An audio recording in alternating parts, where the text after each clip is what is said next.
Hello everyone, welcome back to another episode of Karmik Kritya. नमस्कार आप सभी लोगों का, कैसे हैं आप सभी लोग। तो आज का जो एक सेटअप है, आज की जो एक वाइब है, आज का जो हमारा माहौल है हमारे आज के एपिसोड का, मैं ये कह सकती हूँ कि जब से मैंने कार्मिक चैनल स्टार्ट किया है, जब से मैंने इस चैनल पर होस्टिंग स्टार्ट करी है, आई थिंक तब से ही मैं इस एपिसोड का इंतज़ार कर रही हूँ with the guest I am today. शायद उसी दिन से मुझे ये पता था मुझे कौन सा गेस्ट चाहिए, क्या वाइब चाहिए। और कई बार ऐसा होता है कि आप और आपका गेस्ट जो होता है वो सेम वाइब में नहीं आ पाते, बट जब मुझे आज की गेस्ट ने बोला कि वो कुछ ऐसा सा एपिसोड क्रिएट करना चाहती है ऐसी वाइब के साथ, और मैं वहीं पे ऐसे क्लिक हो गई थी कि आज का एपिसोड बहुत इंटरेस्टिंग होने वाला है, because we both are on the same page जो कहते हैं। बहुत ही मिस्टिकल सा, मिस्टीरियस सा वाइब लग रहा है। और ये पूरा एपिसोड ही कुछ ऐसा है, क्योंकि आज हम एक ऐसी साइंस के बारे में बात करने वाले हैं। आज हम एक ऐसे अकल्ट के, एक ऐसे डिवाइन साइंस के, हम एक टूल के बारे में बात करने वाले हैं जो बहुत बहुत इंटरनेट पे आपने देखा है, बहुत बार आप इस वर्ड को सुन चुके हो, बट एक्चुअली में ये साइंस क्या है, एक्चुअली में इसकी एक जो एनर्जी है वो क्या है, क्या सही है इसमें, क्या गलत है, कैसे पता करें कि कौन सही है कौन गलत है। अब इतनी सारी बातों के लिए ना मैं हमेशा कहती हूँ आपको कुछ ऐसे लोग चाहिए होते हैं जो आपसे बहुत बड़े हों तजुर्बे में, हर चीज़ में, और एकदम अलग ही एक्सपीरियंस होता है। पर आज की जो हमारी गेस्ट है ना, मुझे लगता है कि कुछ गेस्ट ऐसे होते हैं, कुछ लोग ऐसे होते हैं जिनसे आपने अभी तक कभी बात नहीं भी करी हो ना, लेकिन उनका जो काम है, उनका जो एक्सपीरियंस है, उस तजुर्बे से हर एक चीज़ उनकी इतनी अट्रैक्टिव होती है, आप इतनी जल्दी उनसे अटैच हो जाते हो, आप इतनी जल्दी उनको मान लेते हो कि बस इनके अलावा और कोई नहीं है जो मुझे इस चीज़ के बारे में बता सकता है। एंड जेन्युइनली वो इतनी स्वीट है, उनसे बात करने में इतना अच्छा लगता है, वो बहुत प्यार से बात करती हैं, उनका समझाने का तरीका, एंड सबसे बड़ी बात जो उनका पैशन है अपनी इस फील्ड को लेकर। मुझे ऐसा लगता है कि अगर कोई मुझे इतना सनकी दिखा है मेरे बाद मेरी फील्ड में, तो मुझे लगता है वो है अपनी फील्ड में, बिकॉज वो हर चीज़ जानती, और वो उनको आज भी ऐसा लगता है कि शायद वो और जानना चाहती है।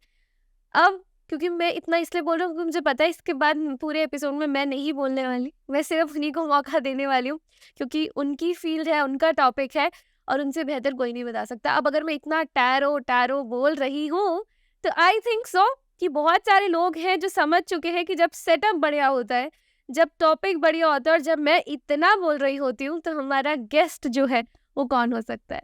तो she is none other than Yashi Chaturvedi. बहुत बहुत स्वागत है कार्मिक कृत्य पे आपका। जय श्री कृष्णा। जय श्री कृष्ण, कैसे हैं आप? बहुत बढ़िया।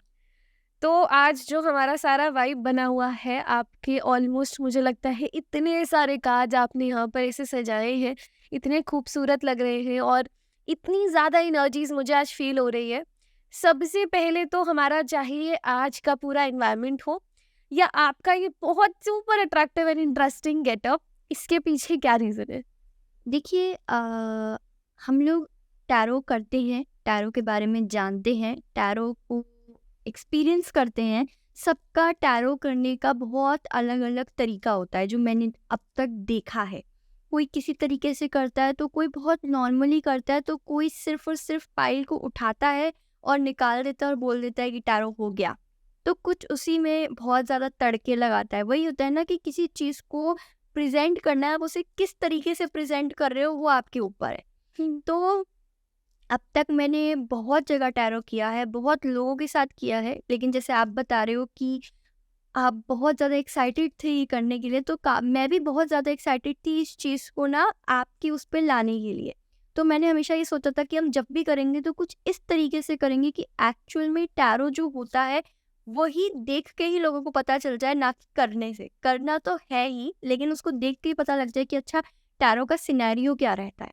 तो हमारा ये जो सेटअप है, हमारा ये जो पूरा आज माहौल है, और आज हमने जो एक जगह बदल के किया है, तो सबसे पहले तो मैं ये बता दूं कि यहीं पे मैं ऑल द टाइम टैरो करती हूँ, इसी रूम में। तो ये इसकी एनर्जी अलग ही है, और यहाँ पे मुझे भी करने में और अच्छा लगेगा। और दूसरा ये है कि देखिए, टैरो हमेशा जब शाम हो जाती है ना, उसके बाद करना चाहिए। ओह, जैसे 5 बजे 6 बजे उसके बाद करना चाहिए, क्योंकि टैरो का कनेक्शन कहीं ना कहीं रात से होता है, कहीं ना कहीं मून की एनर्जी से होता है, ओके। सन की एनर्जी से नहीं होता है, क्योंकि सन का जो रोल है वो बहुत अलग है और मून का जो रोल है वो बहुत अलग है।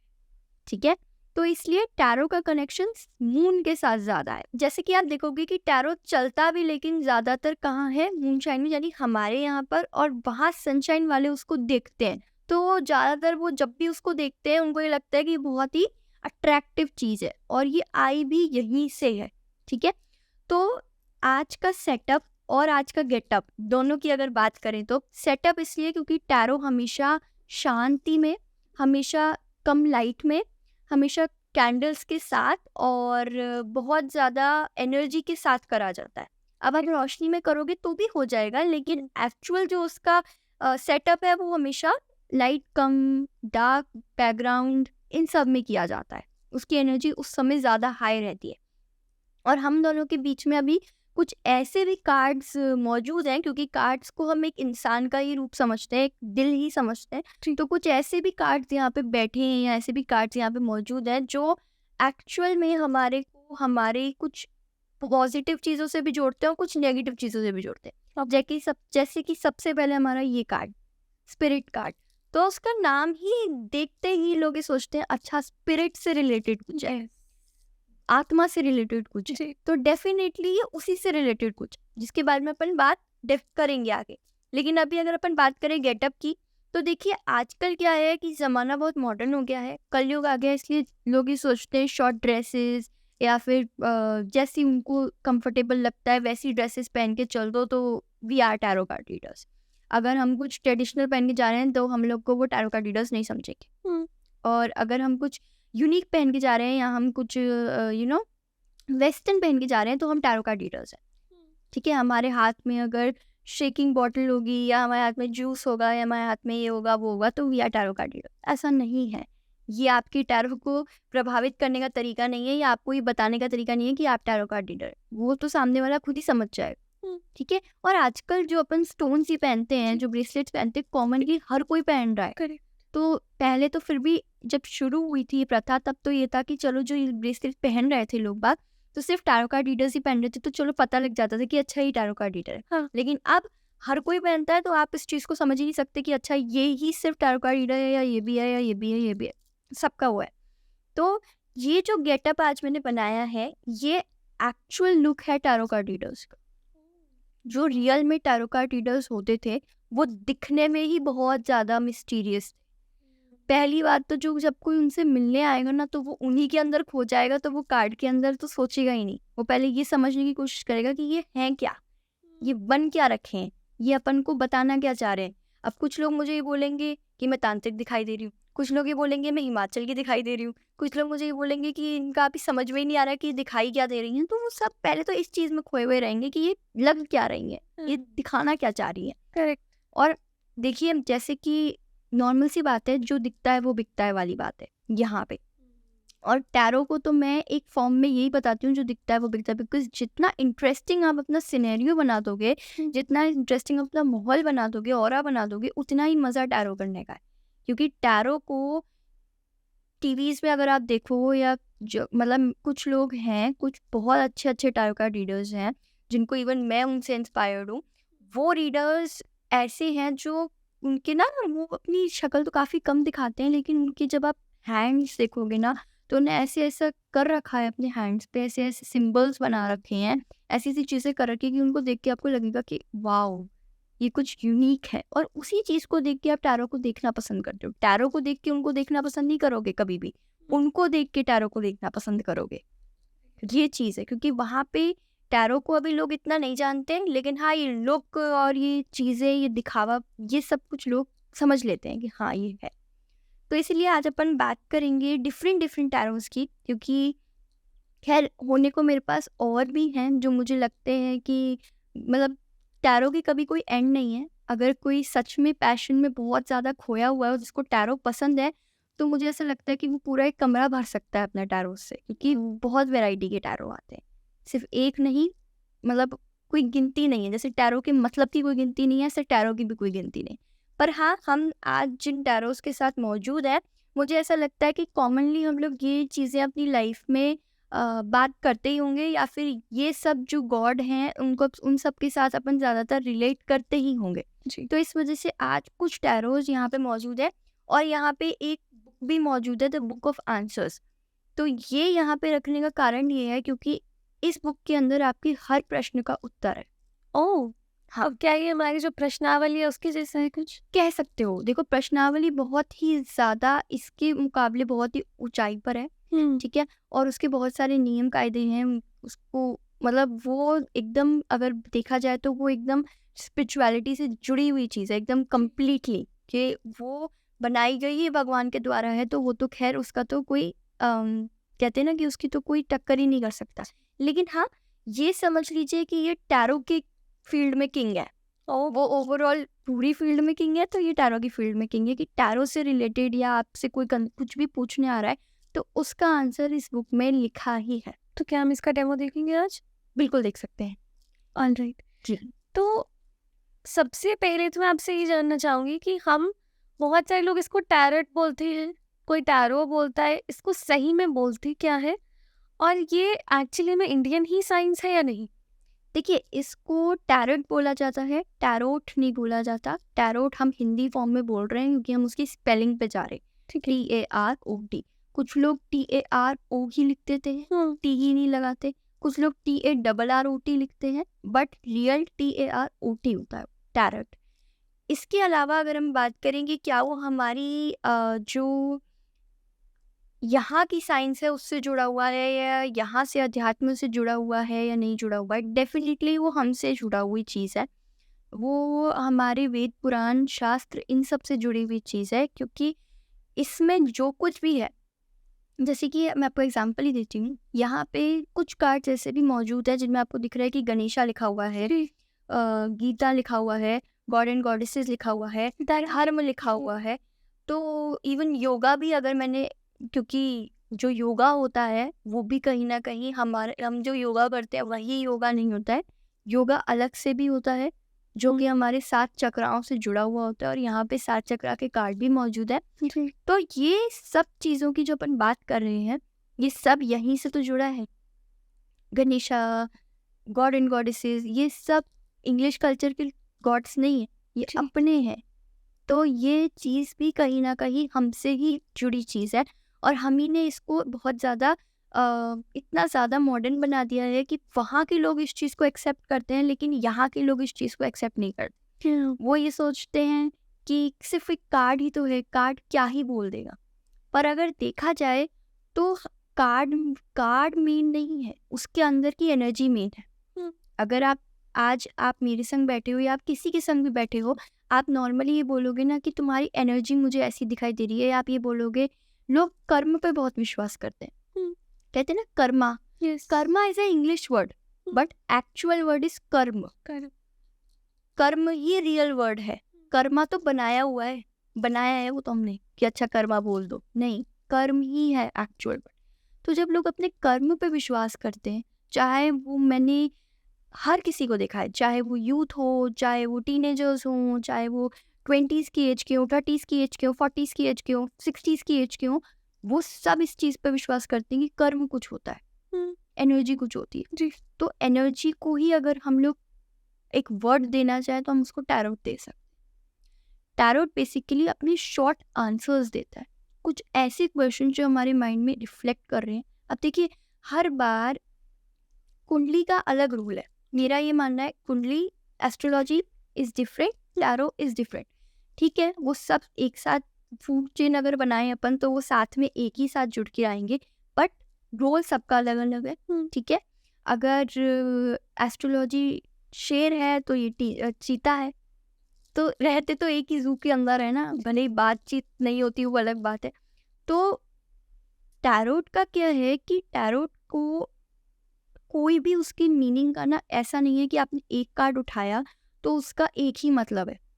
फॉर एग्जाम्पल, आप हैं, आपके लिए फूल का कार्ड आया, आपके साथ आप किसी को लेकर आए, उसके लिए भी फूल का कार्ड आया। तो ज़रूरी नहीं है कि मैंने आप फूल के कार्ड की जो डिस्क्रिप्शन दी है मैं वही सेम उनको दूंगी। दोनों की लाइफ अलग है, दोनों के ग्रह अलग बैठे हैं, दोनों की ग्रहों की चाल अलग चल रही है, दोनों की ज़ोडिएक साइन अलग है, सब कुछ अलग है, राशियाँ अलग है, सब कुछ अलग है। मुझे उनको क्या देना है और मुझे आपको क्या देना है, यही तो एनर्जी है जो वो कार्ड मुझे बता रहा है। देखिए, एस्ट्रोलॉजी में आपने ये समझ लिया सूर्य, चंद्रमा, मंगल, बुध, बृहस्पति ये सब किधर बैठे हैं, इनका क्या मतलब होता है, इनका क्या है, तो आप एक बार के लिए समझ जाओगे। और आपको कोई कुंडली कराने आएगा तो आप, ठीक है, मैं ये कह रही हूँ कि एस्ट्रोलॉजी में भी आप उस लेवल तक नहीं पहुँच सकते, आपको बहुत सारी चीज़ों की कैलकुलेशन करनी पड़ती है, बहुत कुछ समझना पड़ता है, फिर ही आप एक प्रॉपर कुंडली एनालाइज कर सकते हो। पर एक बेसिक बात करूँ कि सूर्य की कुछ डेफिनेशंस आपने पता लगा ली, जैसे न्यूमरोलॉजी में ही आपने सूर्य की कुछ पता लगा ली तो आप बोल पाओगे। पर टैरो में मेरा मूड खराब है आज, मेरे को कोई चीज़ बुरी लग गई, मेरे को कोई चीज़ अभी सुहा नहीं रही और आप मुझे बोलो आओ टैरो कर दीजिए मेरा, मैं टैरो नहीं कर सकती। देखिए, एस्ट्रोलॉजी में जैसे हम लोग कहते हैं कि ठीक है हमने सूर्य के बारे में जान लिया, ये जान लिया, और अगर आप आके मुझसे कह रहे हैं आज मेरी कुंडली का एनालाइज कर दीजिए, भले ही मेरा मूड खराब है, तो ठीक है मैं कर सकती हूँ आपकी कुंडली का एनालाइज। क्यों? क्योंकि मुझे कुछ चीज़ें पता है, ठीक है, मेरे को उसमें भी अपनी एनर्जी बहुत लगानी पड़ेगी, सब कुछ करना पड़ेगा, लेकिन फिर भी मैं थोड़ा बहुत रिलेट कर पाऊंगी। टैरो में बिल्कुल नहीं कर पाओगे। क्यों नहीं कर पाओगे? क्योंकि वो पूरा एनर्जी पे चलता है। आज मैं डिस्टर्ब हूँ, मेरा माइंड डिस्टर्ब है, तो हो सकता है मैं कार्ड निकालूँ, मेरे ही निकल आए, आपके ना निकले। तो मुझे उसमें कहते हैं ना कि अपने आप को बिल्कुल बायस्ड कर देना पड़ता है कि अपनी एनर्जी को बिल्कुल भूल जाओ और दूसरे की एनर्जी के साथ जुड़ जाओ, अच्छा, तभी आप जवाब दे सकते हो। तो ये बहुत एग्जॉस्टिंग नहीं होता?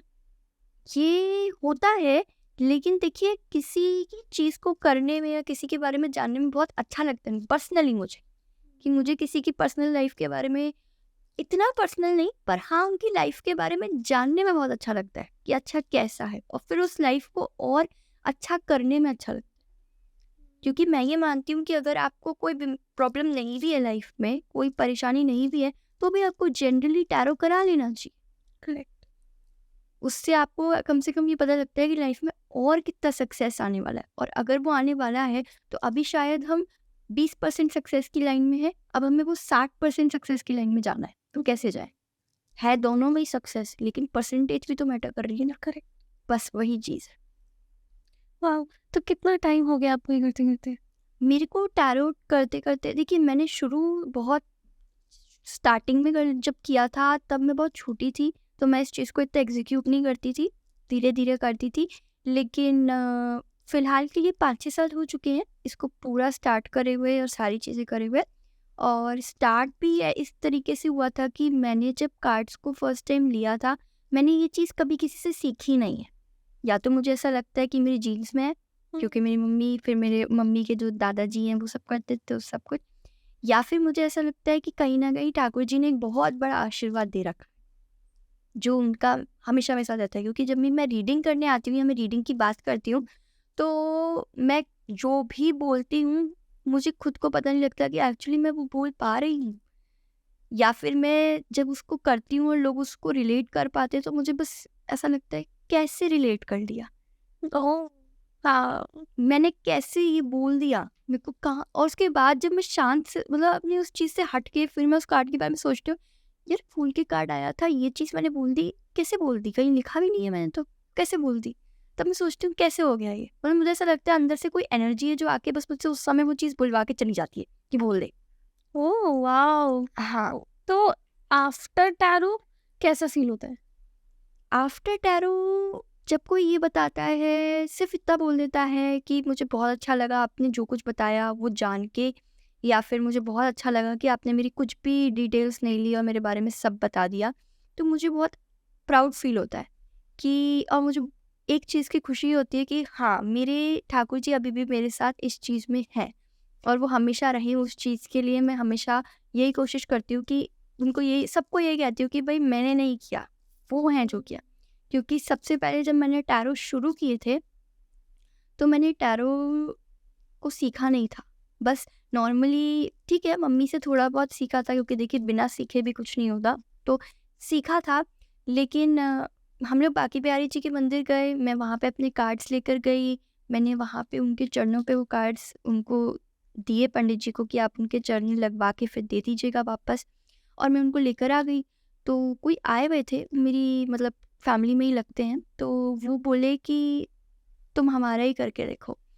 उस समय इतना ख़ैर आता नहीं था, तो कहा कि ठीक है, जितना आता है उतना, इतना मत सोचना कि पूरा ही हो जाएगा।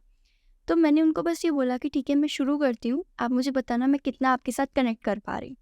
मैंने उनको बताया, वो इतना खुश हुए कि आपने सब कुछ जो भी बताया है वो बिल्कुल करेक्ट है और सारी चीज़ें सही है, और जितनी आपने डायरेक्शंस बताई हैं, जितना आपने जो भी बताया वो सब कुछ बहुत अच्छा है। तो उसके बाद से ना एक कॉन्फिडेंस आ गया कि अब तो यही है जो है। और वो उनने मेरे को, मेरे क्योंकि वो मेरे रिलेटिव्स थे, लेकिन फिर भी उन्होंने मेरे को ना उस चीज़ के एनर्जी एक्सचेंज किया था। और आज तक वो एनर्जी एक्सचेंज जो उन्होंने किया था ना, उसको मैंने कभी खर्चा नहीं किया, उसको रख रखा है। क्योंकि मुझे ऐसा लगता है कि वो मेरी लाइफ का एक चेंजर था। कहाँ मैं जो ये सोचती थी कि नहीं मैं इस चीज़ को अडॉप्ट कर पाऊँगी, और मैंने उस चीज़ को अडॉप्ट किया, मतलब मैंने उसमें पीएचडी कर दी उस दिन। तो मुझे ऐसा लगता है कि शायद ठाकुर जी ने ही कुछ डिसाइड किया था। फिर मैंने एक्चुअली लोगों के साथ इंटरैक्ट करना शुरू किया, लोगों के साथ जिनको आता था उनके साथ क्लासेस करनी शुरू करी, सिर्फ़ इसलिए कि मैं थोड़ा बहुत चल पाऊँ कि एक्चुअली ज़माना कैसे चल रहा है और मैं कैसे उसको अपने तरीके से ले पाऊँ। और थोड़ा देखिए, हर चीज़ में डिग्री होना बहुत ज़रूरी है, तो इसलिए लोगों के साथ, अच्छे-अच्छे जो प्रोफ़ेशनल लोग थे उन लोगों के साथ कनेक्शन किए, उनके साथ बैठे, बातचीत करी, डिग्रीज़ ली, ताकि लोगों को ये भी लगे कि हाँ, कहीं तो किया है। बिकॉज़ मैं अगर किसी को ये बोलूँगी कि मेरे पास वो एनर्जी है, तो जब तक वो मुझसे करवाएगा नहीं, उसको ये चीज़ महसूस नहीं होगी कि एक्चुअली उसके पास है। लोग यही मानते हैं कि एक बार दिखाओ कहाँ से किया है, हुँ। वो चीज़ है। तो हमने टैरो के पॉजिटिव इफ़ेक्ट्स के बारे में काफ़ी बात करी है, देखा है।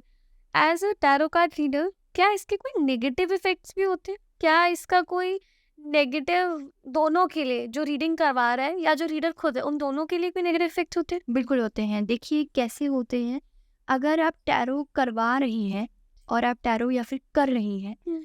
तो पहली बात जो इम्पोर्टेंट होती है वो ये होती है कि आप टैरो करते टाइम अपने ऑरे में रहने चाहिए। ये सब मेरे कार्ड है। आप मेरे ऑरे में आए हो, मैं आपके ऑरे में नहीं आई हूँ, है ना? तो ये सब मेरे कमांड के, ये एक तरीके से मैं राजा हूँ और ये सब मेरे सिपाही हैं। तो जो मैं बोलूँगी वो ये सब करेंगे। इनफैक्ट कुछ रीडर्स ऐसे भी होते हैं जो अपने कार्ड्स को ही पूरी तरीके से वश में कर लेते हैं। तो वो जैसे चाहेंगे ना वैसा कार्ड खुलेगा। ओह! हाँ, ये तक, इस तक लेवल पहुँच जाता है, लेकिन वो तब किया जाता है जब आपको ऐसा लगता है कि सामने वाले के ऊपर कुछ चीज़ बहुत ज़्यादा उसको हावी कर रखी है, यानी कोई स्पिरिट या फिर कुछ नेगेटिविटी, तब ये किया जाता है। क्योंकि तब आप अपने अपने हिसाब से कार्ड खुलवाओगे, तभी तो सामने वाले उस चीज़ को एक्सेप्ट करेगा। हुँ। क्योंकि आप नहीं खुलवाओगे तो एनर्जी है, एनर्जी तो फिर कैसे भी खुल सकती है। और ऐसा जो लोग ये मानते हैं ना कि स्पिरिट्स जो होती हैं या जो भी होती है वो सिर्फ आत्मा इंसान में घुस सकती है, नहीं, वो कार्ड्स में भी घुस सकती है। अच्छा। हम्म जो 2024 में मूवी बनी थी टैरोट, जी। उसको देखिएगा, और इनफैक्ट सभी देखें उसको। उस मूवी का ना मॉरल समझने की कोशिश करें सब। वो मूवी यही बताना चाह रही है कि उस कार्ड में ही स्पिरिट थी, उस कार्ड के अंदर ही नेगेटिविटी थी। और एक्चुअल में हो जाती है जब आप कार्ड्स को उस तरीके से नहीं रखते, जब आप कार्ड्स को मजाक समझते हो, आप नॉनवेज खा रहे हो, ड्रिंक कर रहे हो, क्लब्स में जा रहे हो, या फिर कुछ भी आप कुछ भी ऐसा कर रहे हो जो आपके रूल के खिलाफ है, और फिर आप कार्ड्स को छू रहे हो, उनको कर रहे हो लोगों के लिए, तो कोई मतलब नहीं है। कार्ड्स को पॉजिटिव जगह रखने की जगह आपने उनको रख दिया। अब आप ऑब्वियसली बात है, कार्ड्स को आज बाथरूम में जाके रख दीजिए, कोई सेंस? अपने भगवान को आप बाथरूम में थोड़ी लाके रख सकते, करेक्ट। या उनको बैठा के किचन में थोड़ी बिठा सकते हैं जहाँ नॉनवेज बन रहा होगा। नहीं, तो ये भी वही है। लोग इनको कार्ड समझते हैं, ये कार्ड नहीं है, ये आपकी पूरी लाइफ है। मेरे अपने, जो मैंने कार्ड्स को डिफाइन कर रखा है, ये जो कार्ड आप देख पा रहे हो बीच में, ये मेरा हार्ट है, और इन सब के अलावा ये मेरी बॉडी के अलग अलग पार्ट है। ओके। तो मेरे हार्ट से ही बाकी चलेंगे, लेकिन बाकी से ही मेरा हार्ट भी चलेगा। तो उसको ऐसी जगह पे रखो। आप अपने हार्ट को ओपनली हर जगह तो लेके भी नहीं जा सकते, जी। और उसकी सर्जरी किसी से भी नहीं करवा सकते। जी। हार्ट की सर्जरी के लिए ना सब ये सोचते हैं कि यार सबसे बड़ा जो सर्जन होगा उसी के साथ कराएंगे, क्योंकि ये बहुत ही रिस्क का मामला है। तो ये भी एक तरीके से रिस्क का मामला है। तो इस चीज़ को इतना आसान नहीं समझना चाहिए। जो लोग समझ रहे हैं कि बहुत आसान है टैरो खोल देना, कर देना कुछ भी, इसी के साथ एक स्टोरी भी है जी। कोई नोन है मेरे, उनके साथ मैं इंटरैक्ट कर रही थी, तो उन्होंने मेरे को ये बताया कि उनने किसी से टैरो करवाया था। टैरो करवाया तो वो जिनने टैरो का किया है, उनने क्या किया कि उनने कार्ड ऐसे दिए। पहले तो उनने पूरी पाइल दी, आप ही रखो और उसको ऐसे रखो और मैं जो जो बोल रही हूँ उसको बोलो। तो उनने, अब देखिए, आपको मेरी कार्ड्स के बारे में कुछ नहीं पता, मैं तो जो आपको बोलूंगी वही आप करोगे, ये सोच के कि अच्छा ये तो जो होता होगा इसका कोई नियम। बिल्कुल। कार्ड्स को रखवा दिया, प्रेयर भी बुलवा दी, सब करवा दिया, और फिर बोला कि कार्ड्स को आप सर पे रख के फिर बोलो जो मैं आपको बोल रही हूँ, कि जो भी आपका क्वेश्चन है, फॉर एग्जाम्पल कि मेरा रिश्ता कैसा चलेगा या मेरी हेल्थ कैसी चलेगी या जो भी क्वेश्चन। पहली बात तो जो एक्चुअल टैरो कार्ड रीडर होता है ना, वो कभी भी अपने कार्ड्स को दूसरे को छूने ही नहीं दे। कार्ड में मेरी एनर्जी है, आपके अंदर क्या एनर्जी आप लेकर आए हो मैं नहीं जानती। अगर आपने इनको छू लिया और वो उस एनर्जी के हो गए, तो मेरे को तो 100 बरस भी लग जाएंगे उनको वापस अपनी एनर्जी में लाने में। कार्ड एक ऐसी, देखिए आप मार्केट से कार्ड खरीद के लाते हैं, तो एक बात बताइए, बहुत छोटी सी बात है कि आप कार्ड जब लेकर आते हैं तो कार्ड क्या तब भी एनर्जी में होते हैं, लेकिन वो उस समय बाहर की पूरी पब्लिक एनर्जी में होते हैं। यहाँ लाके आप उनको पर्सनल एनर्जी में करते हो, फिर जब क्लाइंट के साथ बैठते हो तो पर्सनल प्लस क्लाइंट एनर्जी होती है उसमें। अच्छा। हाँ, उसकी भी अलग अलग एनर्जीज का फॉर्म है, और कार्ड के अंदर खुद के अंदर जो एनर्जी है वो तो है ही। तो आप इतनी सारी चीज़ों को एक साथ जोड़ रहे हो और इतनी सारी चीज़ों को कनेक्ट करके फिर आप उसकी रीडिंग कर रहे हो, तो वो एक, ये सब एनर्जी का खेल है। आज आप उठ रहे हो, बैठ रहे हो, मैं इतना बोल रही हूँ, ये सब एनर्जी है। मैं आपसे बात कर रही हूँ या आप मुझसे बात कर रहे हो, जैसे कि एक बहुत छोटी सी चीज़ है, आप आज मेरी चीज़ को सुन रहे हो, मेरी एनर्जी को सुन रहे हो, जो साउंड थेरेपी कहलाती है, जी। है ना? पिछले जन्म में मैंने इतना ही बैठ के आपका सुना होगा, इस वजह से आज आप मेरा इतना सुन रहे हो। वाह। तो आप मेरी एनर्जी को पे कर रहे हो या मैं आपकी एनर्जी को पे कर रही हूँ, दोनों बैलेंस चल रहा है। ऐसा नहीं है आप मुझसे मिले हो तो वो कोई कारण है। हम लाइफ में किससे मिलते हैं, कब मिलते हैं, क्यों मिलते हैं, कैसे मिलते हैं, वो सब एनर्जी का खेल है और वो सब डिसाइडेड है। लोग ये कह, मैंने एक बहुत बहुत जगह ये चीज़ सुनी है, स्पेशली यूथ से सुनी है, ठीक है? इवन मैं खुद भी यूथ हूँ तो क्या ही यूथ से सुनी है, लेकिन हाँ, मतलब एक चीज़ है ये कि हम कर्मा पे विश्वास करते हैं, कर्म पे विश्वास करते हैं, लेकिन हम एस्ट्रोलॉजी, टैरोट, न्यूमरोलॉजी इन सब पे विश्वास नहीं करते। कर्म पे करते हैं, एनर्जी पे करते हैं। ये आप किसी से भी सुन लोगे ना, वो ये बोलेंगे हाँ हम ये स्पीच पे करते हैं कि हाँ घूम फिर की चीज़ हमारे ऊपर आती है। हर कोई डरता है इस चीज़ से कि अरे नहीं यार, अच्छा करो कहीं घूम फिर पे हमारे पे आ जाए। तो जब आप, और फिर लोग ये कहते हैं कि आप जो भी बताते हो टैरो से, एस्ट्रोलॉजी से, वो सच नहीं हुआ। तो मेरे लाइफ का हमेशा से एक रूल रहा है, मैं पहली बात तो किसी भी चीज़ पे 100% गारंटी नहीं देती, 99.9%। ठीक है? क्यों? मेरे खुद के जीने की या फिर मेरे कुछ भी करने की खुद की कोई गारंटी नहीं है। मैं क्या गारंटी दूंगी किसी को? दूसरी चीज़, मेरे टैरो के साथ हमेशा मैंने एक चीज़ बना रखी है, मेरे टैरो गाइडेंस के लिए, आपको जिस रेल पे चल रहे हो उससे सही रेल पे लाने के लिए, उस चीज़ को बेहतर करने के लिए, और अगर बेहतर पे खड़े हो तो और ज़्यादा बेहतर करने के लिए। अगर आप इम्प्रूव होना चाह रहे हो तो इम्प्रूव करने के लिए, अगर आप इम्प्रूव हो तो और चीज़ों का इम्प्रूवमेंट लाने के लिए। सिर्फ मेरा ये मोटिव नहीं रहता है कि मैं किसी को भी ये बोलूं कि नहीं ये है, अब चाहे वो पॉजिटिव डायरेक्शन हो चाहे वो नेगेटिव डायरेक्शन हो, हाथ पकड़ के तुमको खींच लिया, तुम चलो। आपका जो कर्म है वो ऑलरेडी आपकी डेस्टिनी डिसाइडेड है। मेरी डेस्टिनी में अगर ये लिखा है कि यशी, नहीं फॉर एग्जांपल आपकी में लिखा है नितिका जी आपको जयपुर जाना है, सोच लिया है, ठान लिया है, फाइनल है जाना है। अब नितिका जी के ऊपर है कि वो पैदल जाए तो वो 4 दिन में पहुंचेंगी, गाड़ी से जाएं तो 2 घंटे में पहुंच जाएंगी, एयरप्लेन से जाएं तो आधे घंटे में ही पहुंच जाएंगी, ट्रेन से जाएं तो उस पर पहुंच जाएंगी। वो नितिका जी के ऊपर है जी। अब नितिका जी किसी का गाइडेंस ले लें कि अरे नितिका जी आप गाड़ी से ही जाओ क्योंकि आप इतना सामान लेके जा रहे हो, सब कुछ अब वो है, और नए हाईवे से ही जाओ क्योंकि वहाँ से आपको ट्रैफिक नहीं मिलेगा, ये नहीं मिलेगा।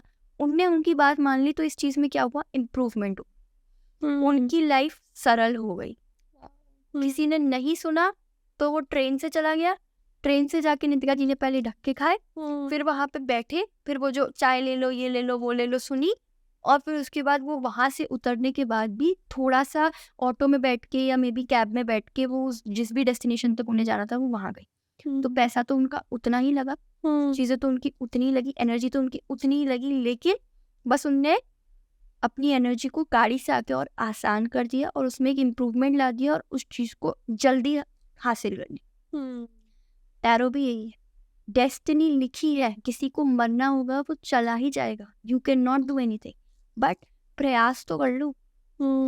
So true. आपको अगर कोई मुझसे आके ये बोल, मैंने बहुत सारे लोगों को ये देखा, इसीलिए शायद मैं ये बात छेड़ रही हूँ। कुछ लोग ये कहते हैं हम इस पे पास हो जाएंगे या हमें ये मिल जाएगा। ठीक है, मैंने कह दिया मिल जाएगा।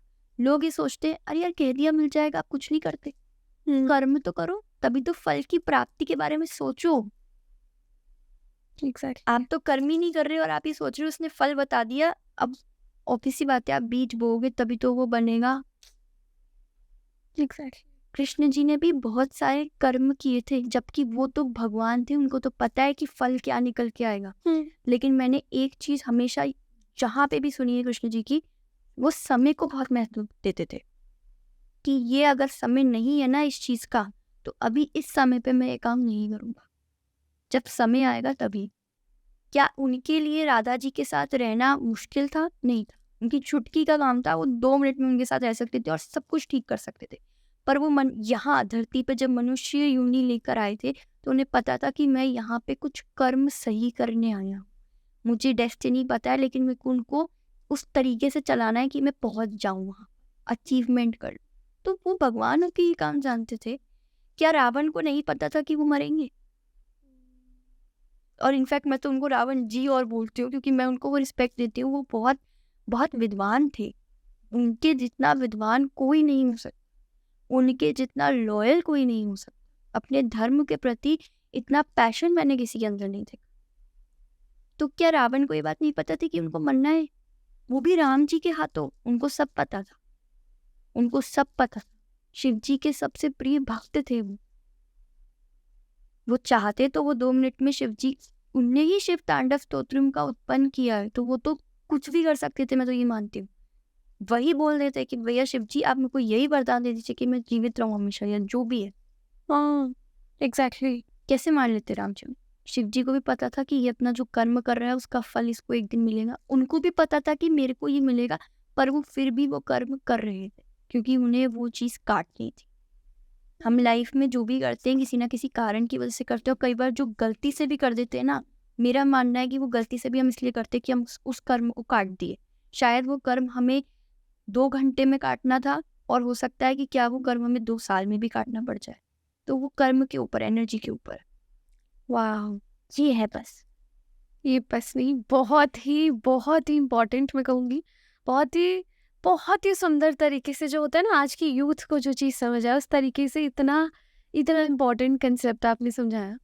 अब वापस अगर हम अपनी टैरो पे चले, तो क्या ये कार्ड से पहले भी बिना कार्ड्स के, या ये जो साइंस है बेसिकली, आपने मुझे ये बताया कि ये एनर्जी पे काम करता है, बट बिना कार्ड्स के, जैसे आज के टाइम पे तो हम देखते हैं बहुत तरीके के कार्ड्स हैं, बट ये शुरू कैसे हुआ? ये सब कहाँ से शुरू हुआ?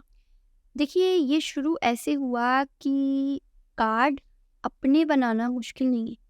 अच्छा। हाँ, मैं भी अपने कार्ड्स डिज़ाइन कर सकती हूँ, कोई और नॉर्मल टैरो कार्ड रीडर भी अपने कार्ड्स को डिज़ाइन कर सकता है, कोई बड़ी बात नहीं है। कार्ड्स पहले सिंबल पे चलते थे, ओके। नॉर्मल जो अपने ज़ोडिएक साइन के सिंबल है उन पे चलते थे। धीरे-धीरे कार्ड्स को मीनिंग दिया। अच्छा, पहला ये कार्ड, दूसरा ये कार्ड, तीसरा ये कार्ड, चौथा ये कार्ड, पाँचवा ये कार्ड, उसको फिर पहले अपनी कुंडली के ग्रहों के साथ रिलेट किया, ठीक, राशियों के साथ रिलेट किया, न्यूमरोलॉजी के साथ रिलेट किया। फिर जब कार्ड का जब एक नंबर निकल के आया, उसके बाद उसका नाम निकाला। जैसे बच्चा होता है, पहले हम बच्चे का वेट देखते हैं, वेट के बाद फिर हम सोचते हैं कि अब अच्छा, अब ये टाइम हो गया, अब इसका नामकरण करें कि उसको दुनिया किस नाम से पुकारेगी। फिर नामकरण के बाद उसकी आगे आगे चीज़ें करते रहते हैं, और शायद नामकरण, डेट ऑफ बर्थ और इन सब चीज़ों के बाद ही आप किसी की कुंडली निकाल सकते हो। बिल्कुल। आपके पास नाम नहीं है तो भी नहीं, डेट ऑफ बर्थ नहीं है तो भी नहीं, समय नहीं है तो भी नहीं। तो बस वही चीज़ है कि टैरो में कार्ड्स को सिंबल से पहले शुरू किया था, फिर धीरे धीरे सबने सोचा कि अब इस तरीके से, अब एक बात बताइए, कृष्ण जी को ना आपने देखा, ना मैंने देखा, ना ही पूरी ऑडियंस ने देखा। हम तो जो मूर्ति में देखते हैं हम वही मानते हैं वो हमारे भगवान है। ठीक, वही उनके लुक होंगे, वही वही वो ऐसे दिखते होंगे, वही वो बांसुरी लेके खड़े होंगे। ये सिर्फ हमारी इमेजिनेशन है, लेकिन जिनने देखा है उन्हीं ने तो सत्य बताया है कि वो ऐसे दिखते थे। तभी तो पहली जो मूर्ति बनी होगी वो मूर्तिकार ने उनकी बात सुन के कहते हैं कि कृष्ण जी के जो पर पोते थे उन्होंने बताया था कि मेरे दादाजी ऐसे दिखते थे। तो तभी तो बताया है और तभी तो बनाया है। तो बस कार्ड्स का भी यही है कि शुरुआत सिर्फ सिंबल से हुई थी, फिर जब कार्ड का नाम निकल गया, जब सारी चीज़ें निकल गई, तो फिर कार्ड को डिफाइन करने लोग गए। जब आपको किसी का पर्सनलाइज, आज मुझे कोई बोलेगा कि आपने नितिका, चलिए मैंने नितिका जी को देखा पर मैं भूल गई, पर मेरे को ये याद है कि वो किस स्वभाव के हैं, कैसे बोलते हैं, कैसे क्या करते हैं, तो मैं उनके बारे में बताना चाह रही हूँ। तो मैं आपकी स्पेसिफिकेशन से आपके अंदर की जो चीज़ें हैं उसको ही रख के तो मैं आपकी तस्वीर बनवा पाऊंगी। एग्जैक्टली। बस वही चीज़ है कि आपको कार्ड देख के समझ में आ जाए कि अच्छा वो ये बताना चाह रहे हैं, उसी हिसाब से अब कार्ड को लोग बनाते हैं और अच्छा बनाते हैं। ओके, तो जैसे आप हैं, आप एक कार्ड को किसी नज़रिए से देखोगी, कोई और टैरो कार्ड किसी और नज़रिए से बिल्कुल। देखेगा, तो क्या इसमें वो ही सेम कार्ड का मीनिंग नहीं बदल जाता? नहीं बदलता, क्योंकि मैंने कहा ना एनर्जी पे काम चलता है। अब जैसे छोटी सी बात है, मैं पर्सनली जब भी डेविल का कार्ड आता है तो मैं रीडिंग को क्लोज कर देती हूँ, लेकिन अगर कोई और रीडर होगा तो वो नहीं बंद करेगा। या मैं पर्सनली अवॉइड करती हूँ कि जब लड़कियां मेंसेस में होती हैं तो वो ना तो टैरो करें और ना ही करवाएं। लेकिन कोई और होगा वो ये कहता है कि मेरी तो काम ही नहीं चलता बिना टैरो कराए, अब वो चाहे कभी भी हूँ मैं, ये तो एनर्जी का मामला है तो इसमें क्या। तो कोई ये भी समझे कि आप उस टाइम पे एक ऐसी एनर्जी से के साथ हो रहे होते हो कि उसमें आपके लिए नेगेटिव ज़्यादा होता है, 90% आप नेगेटिव होते हो और 10% ही पॉजिटिव होते हो। आपका अपनी बॉडी पे कंट्रोल नहीं है तो आप किसी और चीज़ पे क्या कंट्रोल रखो। करेक्ट। तो इसलिए उस टाइम पे कार्ड्स को नहीं छूना चाहिए, लेकिन लोग ये सोचते हैं कि छू लेना चाहिए, कर लेना चाहिए। अभी वो नहीं रिजल्ट दे रहा, लेकिन कभी बाय चांस आपने कोई ऐसी जगह पे कर लिए या कोई ऐसी जगह पे टैरो हो गया तो गड़बड़ हो जाएगी। अगर मैं एक टैरो कार्ड रीडर के पास जा रही हूँ, तो क्या ऐसी चीज़ें हैं जो, क्योंकि बहुत सारे लोग जो होंगे जो अपने आप को एक बहुत अच्छे लेवल पे दिखाते हैं, उनके चार्जेस भी बहुत हाई होते हैं, जो हमारे को लगता है एक वन टाइम इन्वेस्टमेंट ही है हमारे लिए। तो हमारे को इतना पैसा खर्च करने से पहले, या फॉर दैट से पैसे भी नहीं हो, बट किसी पर ट्रस्ट करने से पहले, एक अच्छा टैरो कार्ड रीडर की पहचान क्या हो सकती है? एक अच्छे टैरो कार्ड रीडर की पहचान, देखिए टैरो कार्ड जो रीडर्स होते हैं ना, कपड़ों की तरह जिसको जो पसंद आ जाए वो ले ले वाली बात है। लेकिन अच्छे टैरो कार्ड रीडर की पहचान, या आप उसके पास अगर जा भी रहे हो तो उसकी पहचान एक ही चीज़ बताती है कि आप जब किसी के साथ बैठते हो ना, आज आप मेरी एनर्जी में बैठे हो जी, 10 घंटे तक बैठे रहिए, ये एनर्जी आपको परेशान नहीं करेगी, ये एनर्जी आपको चुभेगी नहीं। लेकिन अब आप किसी और के साथ बैठ जाइए, भले ही उसकी कितनी भी पॉजिटिव एनर्जी क्यों ना, वो दिन रात पूजा पाठ क्यों ना करता हो, कुछ समय बाद ना किसी की एनर्जी चुभने लग जाती है।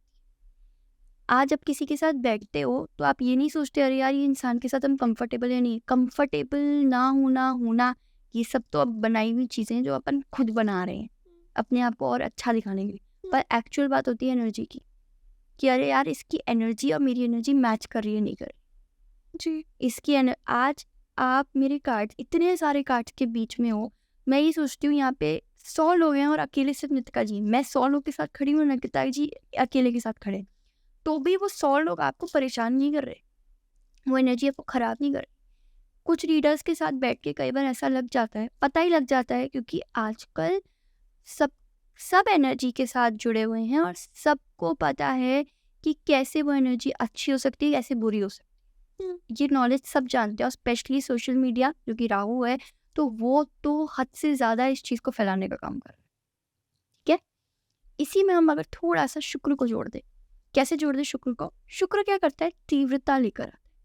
शुक्र क्या करता है? जब जितना आप गहराई में घुसते जाते हो उतना आपका शुक्र स्ट्रांग होता रहता है। ओह अच्छा। टैरो को भी मैं शुक्र मानती हूँ। क्यों मानती हूँ शुक्र?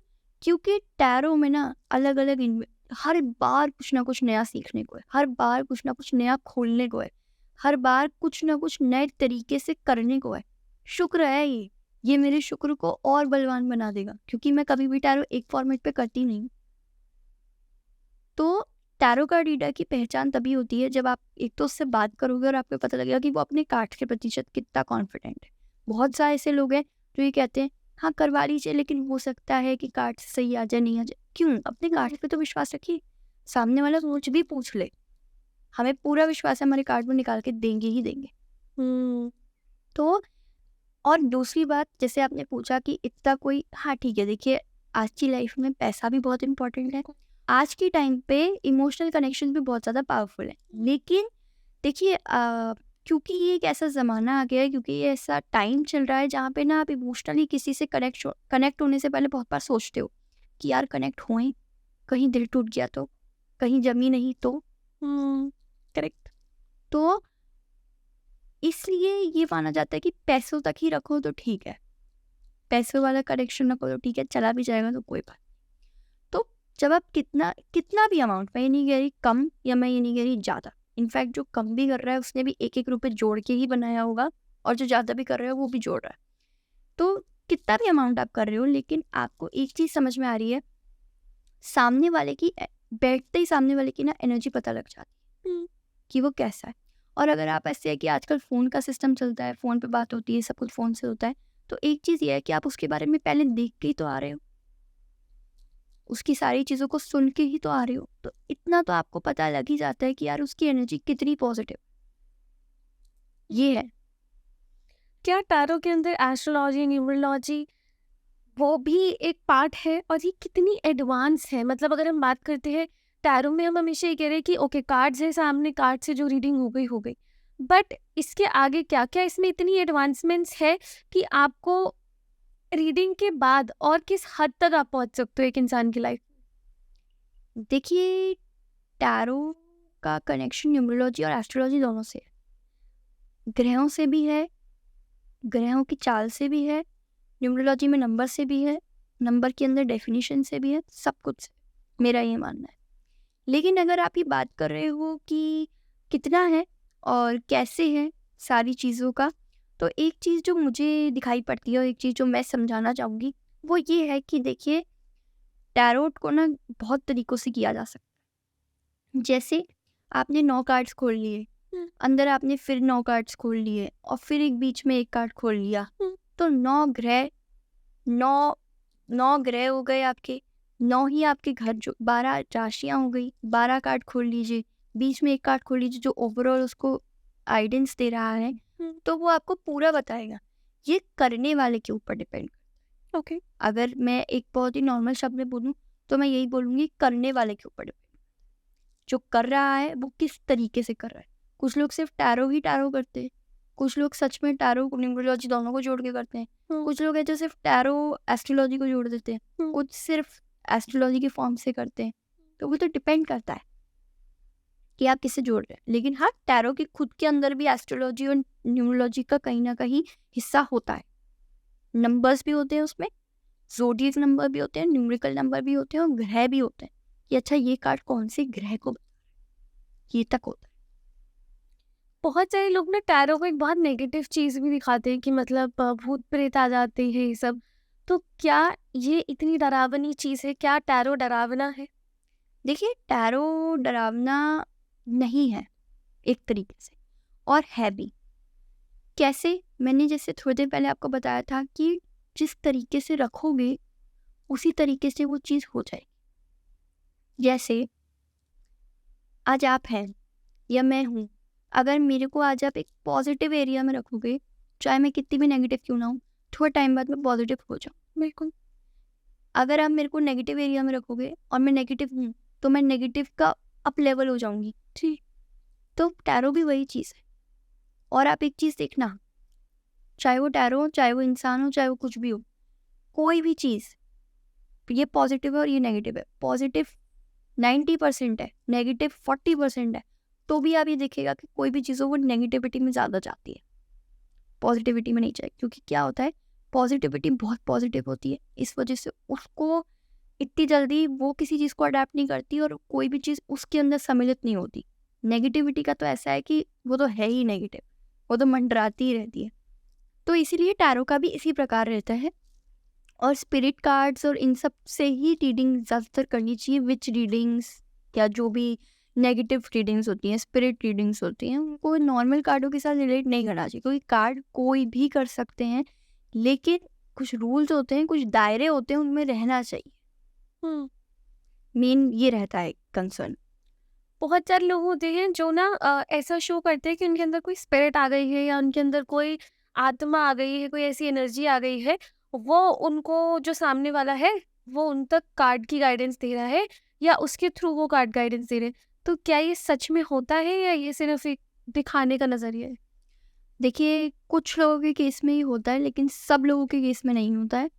कुछ ही लोग ऐसे हैं जिनने कोई सिद्धि कर रखी हो, या मे बी वो वर्क ही ऐसे करते हो, या वो विच रीडिंग कर रहे हो तो। लेकिन विच रीडिंग में भी ज़रूरी नहीं है कि कोई भी बोल रहा है कि मैं विच रीडिंग कर रहा हूँ तो इसका मतलब ये है कि हाँ, उनके अंदर कुछ है। आधे से ज़्यादा लोग बस उस चीज़ को प्रिटेंड करते हैं ताकि लोगों को लगे अरे कुछ आ गया है, क्योंकि कोई आके आपको कुछ नहीं बता सकता, कार्ड ही बता सकते हैं जो बता सकते हैं। मेरे अंदर आज कोई घुस जाए भूत और मुझे बोल दे अरे ये बोल वो बोल, अब भूत कभी बोलेगा ही नहीं कि तू कुछ किसी के लिए अच्छा बोलो, तो हमेशा बुरा ही बोलने को बोलेगा, क्योंकि वो खुद ही बुरा है। या तो आपके अंदर कोई पॉजिटिव चीज़ हो तब तो आपको समझ में भी आता है। मैं ये कहती हूँ कि मेरे को ऐसा लगता है कि ठाकुर जी, पर ठाकुर जी मेरे अंदर आके मुझे नहीं बोलते, वो बस मुझे ऐसा लगता है कि वो एक एक एनर्जी भेज रहे हैं जो मेरे को बोलने के लिए मजबूर कर रही है कि ये चीज़ बोल दे। बस वो मेरे एक गाइडर है। वो उनको मैंने कोई वो थोड़ी सैलरी पे थोड़ी रख रखा है कि नहीं आओ इस टाइम पे मुझे बोल दो। हाँ। तो वो चीज़ पॉसिबल ही नहीं है। ये सब बस लोगों को डराने का या लोगों को डिमोटिवेट करने का तरीका है, बस मैं ये मानती हूँ।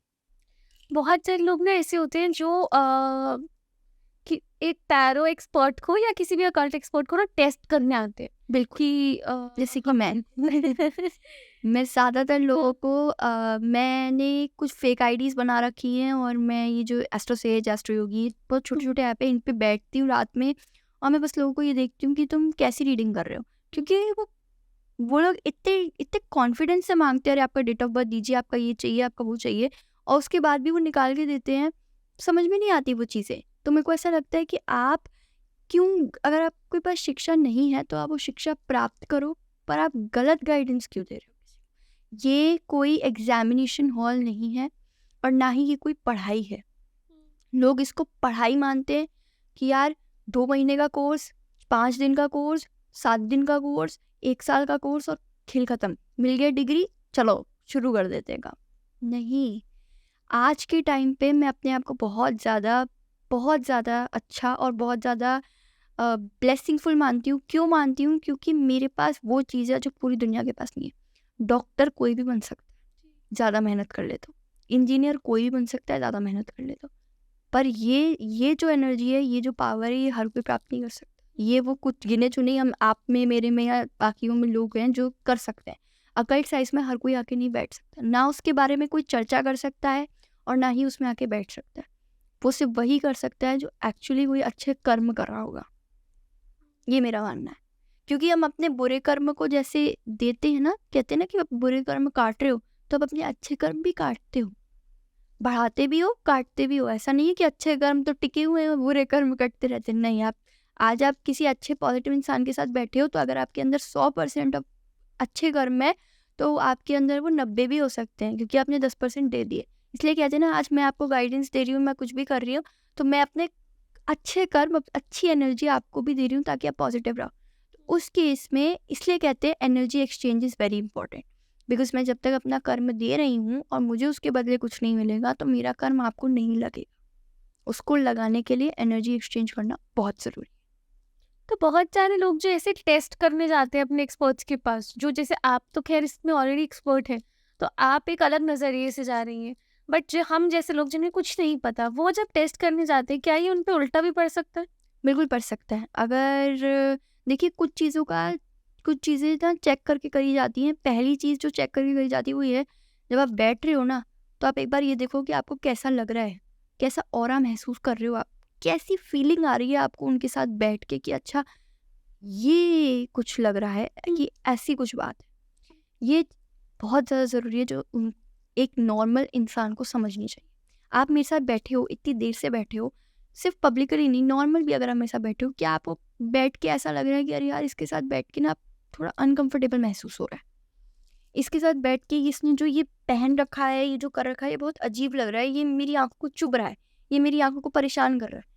क्योंकि आप नॉर्मली जब किसी के साथ बात कर रहे हो या आप किसी के साथ, कुछ लोगों की टोन ही ऐसी होती है बोलने की कि अरे यार ऐसा लगता है अब इससे बात नहीं करनी चाहिए। जब अपन किसी के साथ बैठते हैं या हम किसी से बातचीत करते हैं, अगर हम कॉल पे बात कर रहे हैं तो कई बार ऐसा लगता है ना यार इससे कॉल पे बात किया, कॉल पे बात करने में अच्छा लग रहा है या अच्छी लग रही है, तो इसके साथ बात करनी चाहिए। वो आपके अंदर की पॉजिटिव एनर्जी होती है जो आपको उसके प्रति ले जाती है। अब कोई लोग ये कहेगा यार कुछ लोग तो दिखावे में भी बात करते हैं, कुछ लोग तो ऐसे भी बात करते हैं। तो आपके अंदर की जो सोल है, आपके अंदर की जो एनर्जी है, वो एनर्जी इतनी ब्राइट होती है, इतनी पावरफुल होती है, इतनी स्ट्रांग होती है कि वो एनर्जी आपको दूसरे के पास अट्रैक्ट करवा के ही दम लेती है। और जो जिसके साथ आपका लिखा होगा ना वही मिलेगा, दूसरा नहीं मिल सकता। ये मेरे को लगता है कि उसूल है लाइफ का। तो अगर अब हम इस पे आए कि कोई भी टैरो अगर करवा रहा है, ठीक है, आप अपने एक्सपीरियंस से मुझे बताइए।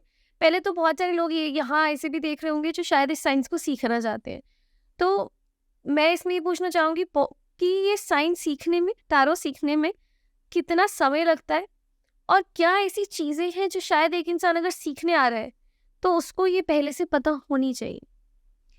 देखिए कितना टाइम लगता है तो मैं ऐसे नहीं बोलूँगी, क्योंकि अभी भी मेरे को ऐसा लगता है कि मैं भी कोई सीखी हुई नहीं हूँ।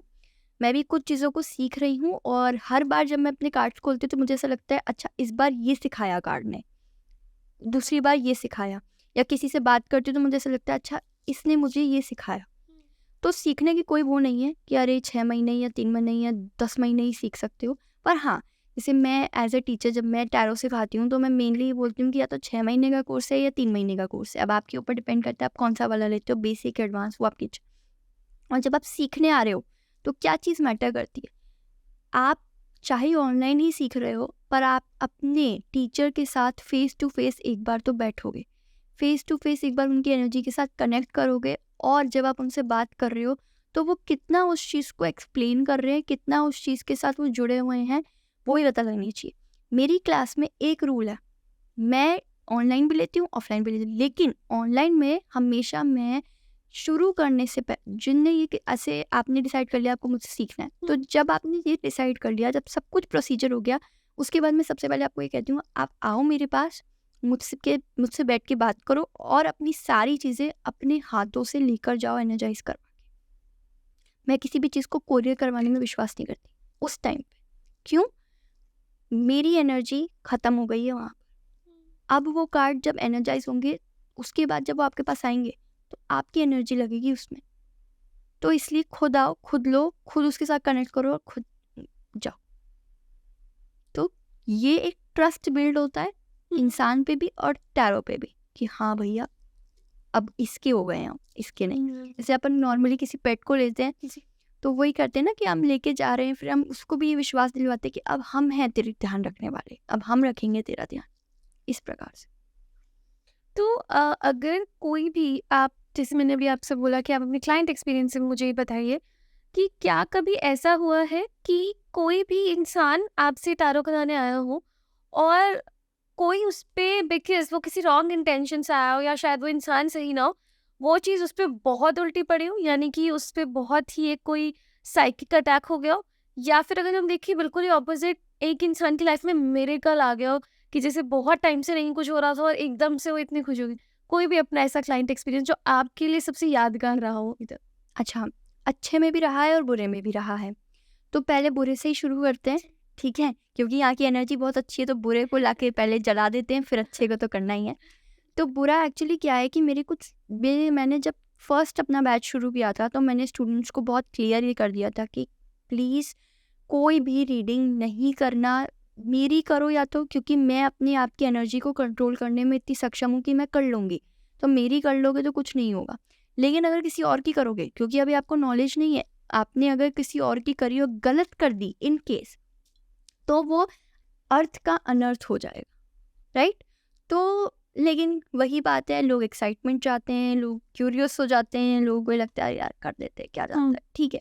एक ने कर दी, उसने नहीं करी थी जानबूझ के, ये चीज़ मैं भी जानती हूँ, मुझसे काफ़ी क्लोज है तो मैं नहीं बोलूँगी ये, लेकिन उनने जैसे भी करी, उनके पास कोई आया, वो रो रहे थे, वो इमोशनल हो गई, उनने कर दी, और वो 3 मंथ्स प्रेग्नेंट थी, ठीक है।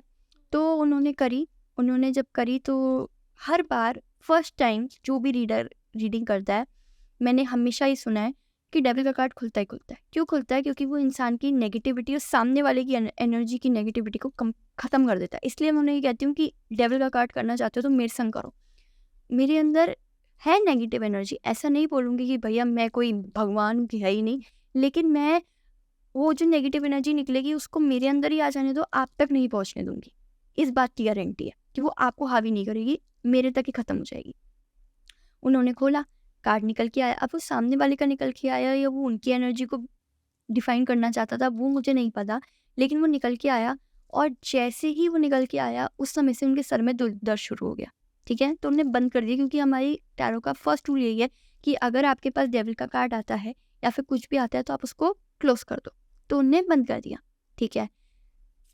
अब जैसे दिन में किया है, तो नेक्स्ट जब उनने ये किया, मॉर्निंग जब आई तो उनको मिसकैरेज हो गया। अब सबका ये मानना था कि उनका भी ये मानना था कि पहले भी हो चुका है, तो मे बी अब की बार भी कुछ ऐसा हुआ होगा, लेकिन मुझे पता है कि वो क्यों हुआ। मैं उसका रियल मोटिव जानती हूँ, मैं उसकी रियल चीज़ को जानती हूँ, क्योंकि उसके अंदर वो इतनी नेगेटिव एनर्जी थी जो अब उनको तो इफेक्ट कर नहीं पाई, तो वो बेचारे बच्चे को इफेक्ट कर दी, क्योंकि वो अभी इस दुनिया में आया भी नहीं था, और वो बहुत प्योर सोल थी, बहुत प्योर चीज़ थी, तो उस पर वो इफेक्शन हो सकता। ये है नेगेटिव फॉर्म। अब बात करते हैं पॉजिटिव। देखिए, नेगेटिव में और भी एक स्टोरी है जो मेरे संग की है। मैंने एक क्लाइंट को लिया था, वो क्लाइंट के साथ चीज़ें नेगेटिव थी जो मुझे पता भी थी कि हैं, पर मैंने कहा चलो कोई बात नहीं, ले लेते हैं।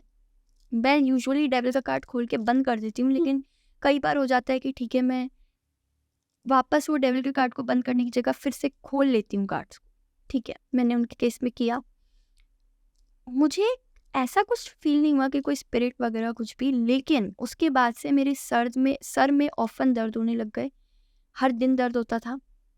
इसके अलावा मैंने कॉफ़ी बाथ भी लिया, सॉल्ट बाथ भी लिया, जो हम सोप बनाते हैं उसका भी बाथ, सब कुछ किया मैंने, फिर भी मुझे कुछ नहीं फ़र्क पड़ा। फिर मैंने मेरी थोड़ी-थोड़ी तबीयत भी ख़राब होने लग गई, मेरी हर चीज़ इर्रेगुलर हो गई। पहले चीज़ें बहुत रेगुलर चलती थी, मेरी बॉडी भी बिल्कुल रेगुलर, जैसे डेली का जो रूटीन होता है उसी हिसाब से वर्कआउट करती है बॉडी, पर मेरी बॉडी भी उस तरीके से वर्क नहीं करने लग गई। अलग-अलग चीज़ें होने लग गई जो एक्सपेक्टेड नहीं थी, टाइम के चेंजेस होने लग गए। हर बार हर रात को मैं 3 बजे, सवा 3 बजे उठ जाती, और मुझे कुछ दिखता नहीं था या मुझे कुछ ऐसा लगता नहीं था कि अरे मेरे को कुछ है, पर बस मैं उठ जाती और अचानक से फिर सो जाती। लेकिन बहुत कंटिन्यूस डेज तक ये होता रहा। बहुत बार मुझे नेगेटिव महसूस हुआ, और मैंने जब जिससे कनेक्ट करने की कोशिश करी, या जो मुझे बहुत नोन लोग हैं जिनको मैं विश्वास करती हूँ, जिन पर मैं कहती हूँ कि ठीक है वो मेरी रीडिंग कर सकते हैं, उनसे करवाई, तो हर किसी के कार्ड में डेविल ही खुलता था। तो मैं उन्हें कहती थी कि यार खोलो ही मत, तुम पे और चीज़ इफेक्ट हो जाएगी। तो मुझे समझ में नहीं आ रहा था कि हो क्या रहा था मेरे साथ। मैं उसको ना बिल्कुल भी यस नहीं कर पा रही थी। पूजा पाठ चल रहा था, सब कुछ चल रहा था, नॉर्मल था, मैं हर चीज़ करने की कोशिश, लेकिन हर चीज़ ना मुझे ऐसी लगती थी कि अगर मैं किसी पॉजिटिव चीज़ में जाना चाह रही हूँ, तो मुझे कुछ नेगेटिव पीछे खींच रहा है, वहाँ तक पहुँचने नहीं दे रहा, या मुझे वो पूरा करने नहीं दे रहा, जो भी उसका वो था। ठीक है, जो भी बात है, जो कुछ भी है, एक अलग चीज़ है।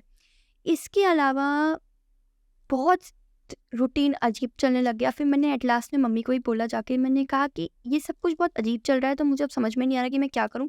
तो या तो आप एक बार मेरी कुंडली को देखो, पर मेरी मम्मी कभी भी घर की कुंडली नहीं देखती, तो इसलिए उन्होंने मेरी देखी नहीं, पर उन्होंने बस मेरे को ये बोला कि ठीक है तू एक काम कर, कार्ड निकाल, तू खुद ही निकाल, और मैं उसको पढ़ के तेरे को बता दूंगी। बिकॉज आप जब भी ये बोलो ना कि हम खुद की रीडिंग कर रहे हैं, वो कभी भी सेटिस्फाइड नहीं हो सकती, कभी भी आप सेटिस्फाई नहीं हो सकते उस रीडिंग से, क्योंकि आपके मन में, आज मेरे मन में ये है कि मैं ये देखूं कि मैं कल मॉल जाऊंगी या नहीं जाऊंगी, और मैं चाहती हूँ उसका आंसर येस आए, लेकिन उसका आंसर नो आ जाएगा, तो मैं क्या मन में लाऊंगी, अरे यार एक बार और देखते हैं, क्या पता येस आ जाएगा। या फिर हम रिलेट करने लग जाएंगे, अरे यार ये कार्ड निकल के आया, ये कहीं ना कहीं पॉजिटिव भी तो बताता है, हम क्यों नेगेटिव सोच रहे हैं। आपके केस में मैं तुरंत स्पष्टता से ये बोल दूंगी, अच्छा हाँ ये, लेकिन मेरी एनर्जी डिसबैलेंस हो रही है, कार्ड तो सही बोल रहा है लेकिन मैं ही उस चीज़ को एक्सेप्ट करना चाह रही हूँ कि नहीं वो गलत नहीं सही है, ह्यूमन नेचर। तो बस उसी तरीके से फिर मैंने निकाले, उन्होंने मेरे को ये बोला कि तुमने किसी चीज़ को इरेगुलर कर दिया है, तो या फिर तुमने कुछ ऐसा किया है जिसमें तुम्हारी चीज़ें डिस्टर्ब हो गई हैं, तो बताया उनने कि ये करो, वो सब किया, कार्ड्स को चार्ज किया, मूनलाइट पे चार्ज किया, सब कुछ किया, फिर मेरी चीज़ें थोड़ी बैक टू नॉर्मल हो गई। फिर धीरे धीरे धीरे धीरे सब कुछ सही हो गया। तो उस दिन से मैंने ये ठान लिया कि भैया डेविल के कार्ड पे बंदी कर दो, वो ज़्यादा अच्छा है, क्योंकि मेरे साथ वो रूल आजमाता है, सबका नहीं होता होगा, मेरे साथ स्पेशली वो रूल आजमाता है इस वजह से। तो इसी प्रकार अब अच्छी चीज़ें कैसे होती हैं, बहुत सारे ऐसे क्लाइंट हैं जो मुझसे रीडिंग कराने आए हैं, एक नहीं काफ़ी हैं ऐसे जो रीडिंग कराने आए हैं, उनकी चीज़ें नेगेटिव हैं, लेकिन वो जब मेरे साथ रीडिंग के साथ बैठते थे, जब उनने बस कार्ड को सिर्फ छुआ ही होता है, तब से उनको ये लगने लग जाता है मेरी चीज़ें सुधर गई। और उनके पास कई बार ऐसे कॉल, कई बार उनके पास ऐसी चीज़ें भी आ जाएंगी कि उनको ये विश्वास हो जाएगा कि उनके साथ चीज़ें अच्छी हो गई हैं। वाह, तो कार्ड्स अच्छे भी दिखाते हैं दिन और बुरे भी दिन दिखाते हैं। बहुत सारे लोग होते हैं जो ना अपना बुरा एक्सेप्ट करना ही नहीं चाहते, आप उनको हाँ, किसी भी तरीके से बताओ, वो कहेंगे नहीं आप फिर से दोबारा करो, फिर से हाँ। दोबारा करो। या फिर वो ये मानते हैं कि आपने जो बताया वो गलत है, हाँ, आपको नहीं पता। तो क्या ये सही है बार बार एक ही क्वेश्चन पूछना? नहीं, मेरे को ऐसा लगता है कि रीडर को पता है क्या करना चाहिए, रीडर को बोलना ही नहीं चाहिए कि हम वापस उस कार्ड को खोल रहे हैं, जो खुला हुआ है उसी को बता देना चाहिए। बार बार एक ही एनर्जी को छेड़ना के कोई मतलब नहीं बनता। अगर वो अच्छी है तो वो अच्छी और भी हो सकती है, और अगर वो अच्छी नहीं है तो वो बुरी भी बहुत हो सकती है। ऑलराइट, इससे पहले हम थोड़ा सा कार्ड्स की तरफ जाए, एक चीज़ और मैं आपसे समझना चाहती हूँ। बहुत सारे टैरो कार्ड्स रीडर जो होते हैं वो ये बताते हैं कि ये कार्ड होते हैं, एक डायमंड फेयर होता है, ये तरीका होता है कार्ड्स खोलने का, तो ये सब चीज़ें क्या होती है? देखिए, कार्ड्स सब तरीके से काम करते हैं जैसा मैंने आपको बताया, और सबका अपना अपना तरीका है कार्ड पे काम करने का। तो इसका कुछ भी ऐसा रूल नहीं है। कुछ लोग कार्ड्स को, मैं आपको दिखाती हूँ, कुछ लोग कार्ड्स को इस प्रकार शफल करते हैं, कुछ लोग कार्ड्स को इस प्रकार शफल करते हैं, जो मैंने आज तक कभी किया नहीं है। कुछ लोग कार्ड्स को इस प्रकार शफल करते हैं, ठीक है, और कुछ लोग कार्ड्स को ताश के पत्तों की तरह शफल करते हैं, ओह, ठीक है। तो सबका अपना अपना फॉर्म है अपनी एनर्जी के साथ, मतलब कंफर्ट लेवल बनाने का। तो उसमें कोई एक स्पेसिफिक चीज़ नहीं होती कि अच्छा यही होनी चाहिए, सबका अपना अपना तरीका है, कैसे भी आप कर सकते हो। ऑलराइट, सबसे पहले तो अगर हम अपनी टेबल की तरफ चले, तो आपने मुझे ये चीज़ दी थी, ये क्या है और आपने मुझे क्यों दिया? देखिए, ये है एनर्जी पेंसिल, ठीक है। ओके, ये बहुत फॉर्म्स में मिलती है, और इसका सेकंड ये भी एक फॉर्म है, ओह, ओके, ठीक है। तो ये बहुत फॉर्म्स में मिलती है, कुछ लोगों के पास सिर्फ और सिर्फ ये इस फॉर्म में भी होगी, ठीक है, सिर्फ एक पिरामिड के फॉर्म में जो एक पेंसिल जैसा बना होगा, ठीक है। तो ये सबके पास अलग अलग फॉर्म में होती है, लेकिन मेरे पास इस फॉर्म में। ये बेसिकली इसलिए है क्योंकि कोई भी रीडर ये नहीं चाहता कि सामने वाला उस एनर्जी को, आपकी प्राइवेट एनर्जी को टच करे, ठीक है। अब आप हैं, आप इतनी देर से मेरे ऑरा में बैठे हैं, डेफिनेटली आपका जो भी नेगेटिव कुछ भी होगा वो अब तक क्लियर आउट हो चुका होगा, ठीक है। या फिर कुछ रीडर्स ऐसे भी होते हैं जो, जैसे अगर मैं ही हूँ फॉर एग्जांपल, अगर आप मेरे पास फिजिकली बात करने आए हो या फिजिकली मिलने आए हो, तो मिलने से पहले मैं उनको कुछ रूल्स दे देती हूँ कि आप देखिए हेड वॉश करके आइएगा, ठीक है, या फिर आप एक सॉल्ट बाथ लेके आइएगा, या फिर आप एक कॉफ़ी बाथ लेके आइएगा, कैसे भी जो भी आपको कंफर्टेबल है वो करके आइएगा। पर आप जो नहीं कर पा रहे हैं उनके लिए ये ठीक है कि आप अपने कार्ड्स को बिल्कुल भी अलाउ ना करो कि वो आपके कार्ड्स को छुएं, ठीक है। ये कॉफ़ी बात क्या होता है? बहुत इंटरेस्टिंग लग रहा है सुनने को। कॉफ़ी बात, देखिए कॉफ़ी में बहुत एनर्जी होती है, ऐसा कहते हैं ना कॉफ़ी से नींद गायब हो जाती है, हाँ, तो नींद भी तो एक एनर्जी है। नींद, जब आप नींद लोगे ना, तभी आप अपने सबकॉन्शियस माइंड को एक्टिव करोगे, ठीक है। और नींद भी एनर्जी है, पानी भी एनर्जी है, सॉल्ट भी एनर्जी है, ये सब एक एनर्जी सोर्सेज है। नींद एक ऐसी एनर्जी है जो आपके दिमाग को शांत कर देगी और आपको पॉजिटिव एरिया में ले जाएगी। अब जो लोग ये कहते हैं हमें डरावने सपने आते हैं, इसका क्या मतलब, पॉजिटिव एरिया में जा रहे हैं। डरावने सपने अगर आपको आ रहे हैं, इसका ये मतलब है कि आपके साथ, या आपके पिछले जन्म में, या मे बी इस जन्म में, या फिर आपके साथ इन फ्यूचर कुछ ऐसा घटने वाला है जो नेगेटिव है। ओके। भूत प्रेत से रिलेटेड नहीं, कुछ भी बुरा भी हो सकता है, ठीक है। इसके अलावा ये करने के बाद मैं आपको एक छोटी सी स्टोरी भी बताऊंगी कि लोग ये कहते हैं कि भूत प्रेत होते ही नहीं है, भूत प्रेत पे मानते ही नहीं है। ऐसा नहीं है, मैंने बहुत बार ये चीज़ों को फेस किया है। बस फेस इन द सेंस मैंने उनको देखा नहीं है, मैंने सिर्फ महसूस किया, क्योंकि मेरे को ऐसा लगता है मेरे अंदर वो महसूस करने वाली पावर है, देखने वाली नहीं है। पर महसूस किया है, और कभी भी किसी चीज़ ने नुकसान नहीं किया मेरा, लेकिन हाँ मैंने उसको महसूस किया कि वो है, कुछ बोलना चाह रही है, बताना चाह रही है, वट एवर इट इज़। ये है। एक्चुअली में ये तो इस चीज़ की गवाह मैं भी हूँ। जब हम इस रूम में आए थे अभी, तब ये रूम में इतनी एनर्जी कुछ नहीं थी, क्योंकि तब तक आपने आते ही सबसे पहले, जब हम इस रूम में आए, आपने आते ही सबसे पहले ये कार्ड सेट करे हैं। उसके बहुत देर बाद आपने ये कार्ड यहाँ पर टेबल पे रखे हैं, क्योंकि आपने मुझे कहा था कि ये कार्ड्स आप पहले इतनी देर से पहले नहीं निकाल के रखोगे, जब हम शुरू करेंगे तभी आप इन कार्ड्स को निकालेंगे। इनफैक्ट आपने कहा था स्पिरिट कार्ड तो सिर्फ जब हम करेंगे तभी बाहर निकालेंगे, वरना हम इनको निकालेंगे ही नहीं। और जब से आपने कार्ड यहाँ रखे हैं, आई थिंक इस रूम की एनर्जी में बहुत बड़ा शिफ्ट आया है, बहुत ज़्यादा एनर्जी हमारे को फील हुई है। और कहीं ना कहीं उसमें रोल यही है कि आपने जिस तरीके से इनको रखा है और जिस तरीके से आपने इनकी एक रिस्पेक्ट रखी है। उसी तरीके से एक और सवाल मेरे दिमाग में आया, बहुत सारे लोग कार्ड्स लेते हैं और अपने पास रखते हैं कि हमारा जिस दिन मन करेगा हम खोल के ऐसे ही देख लेंगे अगर हमें कोई गाइडेंस चाहिए होगी। तो क्या ये सही है? नहीं, बिल्कुल सही नहीं है। क्यों सही नहीं है? जैसे कि यही मान लीजिए ये आपका हार्ट है, ठीक है। क्या आप अपने दिल को बाहर निकाल के साइड में टेबल पे रख दोगे कि अरे 2 दिन बाद आके इससे बात करेंगे, 2 दिन बाद आके इसको देखेंगे? लोगों के लिए आजकल सबसे प्रायोरिटी जो चीज़ें जो वो अपना हार्ट मानते हैं, लिवर मानते हैं, या कहते हैं ना किडनी बेच के ले लेंगे आईफोन, है ना। तो सबसे इम्पोर्टेंट चीज़ मैं ये मानती हूँ, आपके लिए आजकल ना आपका हार्ट आपका फ़ोन है। जब आप उस तक को बाथरूम जैसी जगह पे नहीं छोड़ते हो, नहाने भी जाते हैं ना लोग, म्यूजिक ऑन करके ले जाते हैं साथ में।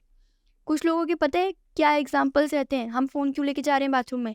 अरे बाई चांस किसी ने बाहर से लॉक कर दिया तो कम से कम फ़ोन करके तो बता देंगे कि अब अंदर है।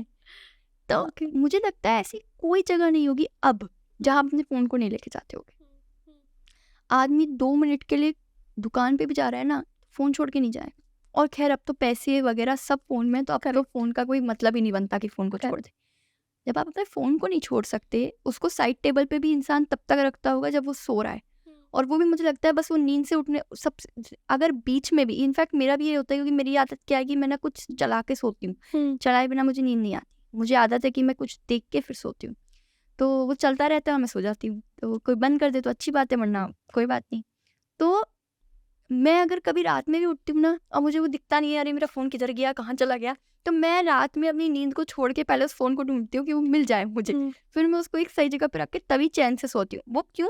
वो एक मेरे नेचर है, या वो मेरा एक दिमाग है, या वो मेरी एक एनर्जी है जो मुझे उस समय पिंच करती रहती है कि जल्दी से तू सबसे पहले देख है ना। तो इसी प्रकार से देखिए, टैरो भी एक एनर्जी है, एक आपका हार्ट है। आप इसको कैसे भी नहीं छोड़ सकते, स्कैटर्ड नहीं छोड़ सकते। ये आपकी रिस्पॉन्सिबिलिटी है। लोग रिस्पॉन्सिबिलिटी, देखिए हर चीज़ की रिस्पॉन्सिबिलिटी। आज आप अगर कोई आप मेरे साथ ही हैं फॉर एग्जांपल, या मैं आपके साथ ही हूँ, तो आपके ऊपर मेरी रिस्पॉन्सिबिलिटी है, मेरे ऊपर आपकी रिस्पॉन्सिबिलिटी है। जितनी भी देर आप मेरे साथ बैठोगे, आपके ऊपर मेरी है, मेरे ऊपर आपकी है, ठीक है। आप किसी से शादी कर रहे हैं तो उस लड़के की आपके ऊपर रिस्पॉन्सिबिलिटी है, और आपकी उस लड़के के ऊपर रिस्पॉन्सिबिलिटी। जो कहते हैं ना कि अरे रिस्पॉन्सिबिलिटी की बात है, रिस्पॉन्सिबिलिटी वचन में भी, इवन 7 वचनों में एक वचन भी होता है रिस्पॉन्सिबिलिटी का। तो आप किसी पेट को भी रखने आए हो ना, तो उसकी भी रिस्पॉन्सिबिलिटी होती है कि आपके ऊपर उसकी रिस्पॉन्सिबिलिटी। अब देखिए पेट, कुछ लोग ये कहते हैं कि पेट्स वगैरह ये सब क्या रिस्पॉन्सिबिलिटी। देखिए यदि आप कोई ऐसा पेट रख रहे हैं ना जो आपको दिन भर परेशान करेगा, तो आपको समझ में आ जाएगा कि रिस्पॉन्सिबिलिटी क्या होती है। कोई ऐसा रख लो जो बेचारे का है ना है एक ही बराबर बात है, तो फिर उसकी रिस्पॉन्सिबिलिटी कुछ नहीं। लेकिन रिस्पॉन्सिबिलिटी हर चीज़ की है। अगर आज मैंने फ़ोन खरीदा है, मेरे ऊपर उसकी भी रिस्पॉन्सिबिलिटी है। अगर आज मैं कोई काम कर रही हूँ तो मेरे ऊपर उसकी भी रिस्पॉन्सिबिलिटी है। तो कार्ड्स भी इसी प्रकार से, और ये एक पॉजिटिव एनर्जी है। आप इनको कहीं पे भी, कभी भी, कहीं किसी भी जगह पे नहीं छोड़ सकते। करेक्ट। इनके भी रूल्स एंड रेगुलेशंस हैं। तो उसी तरीके से आदमी को काम करना चाहिए।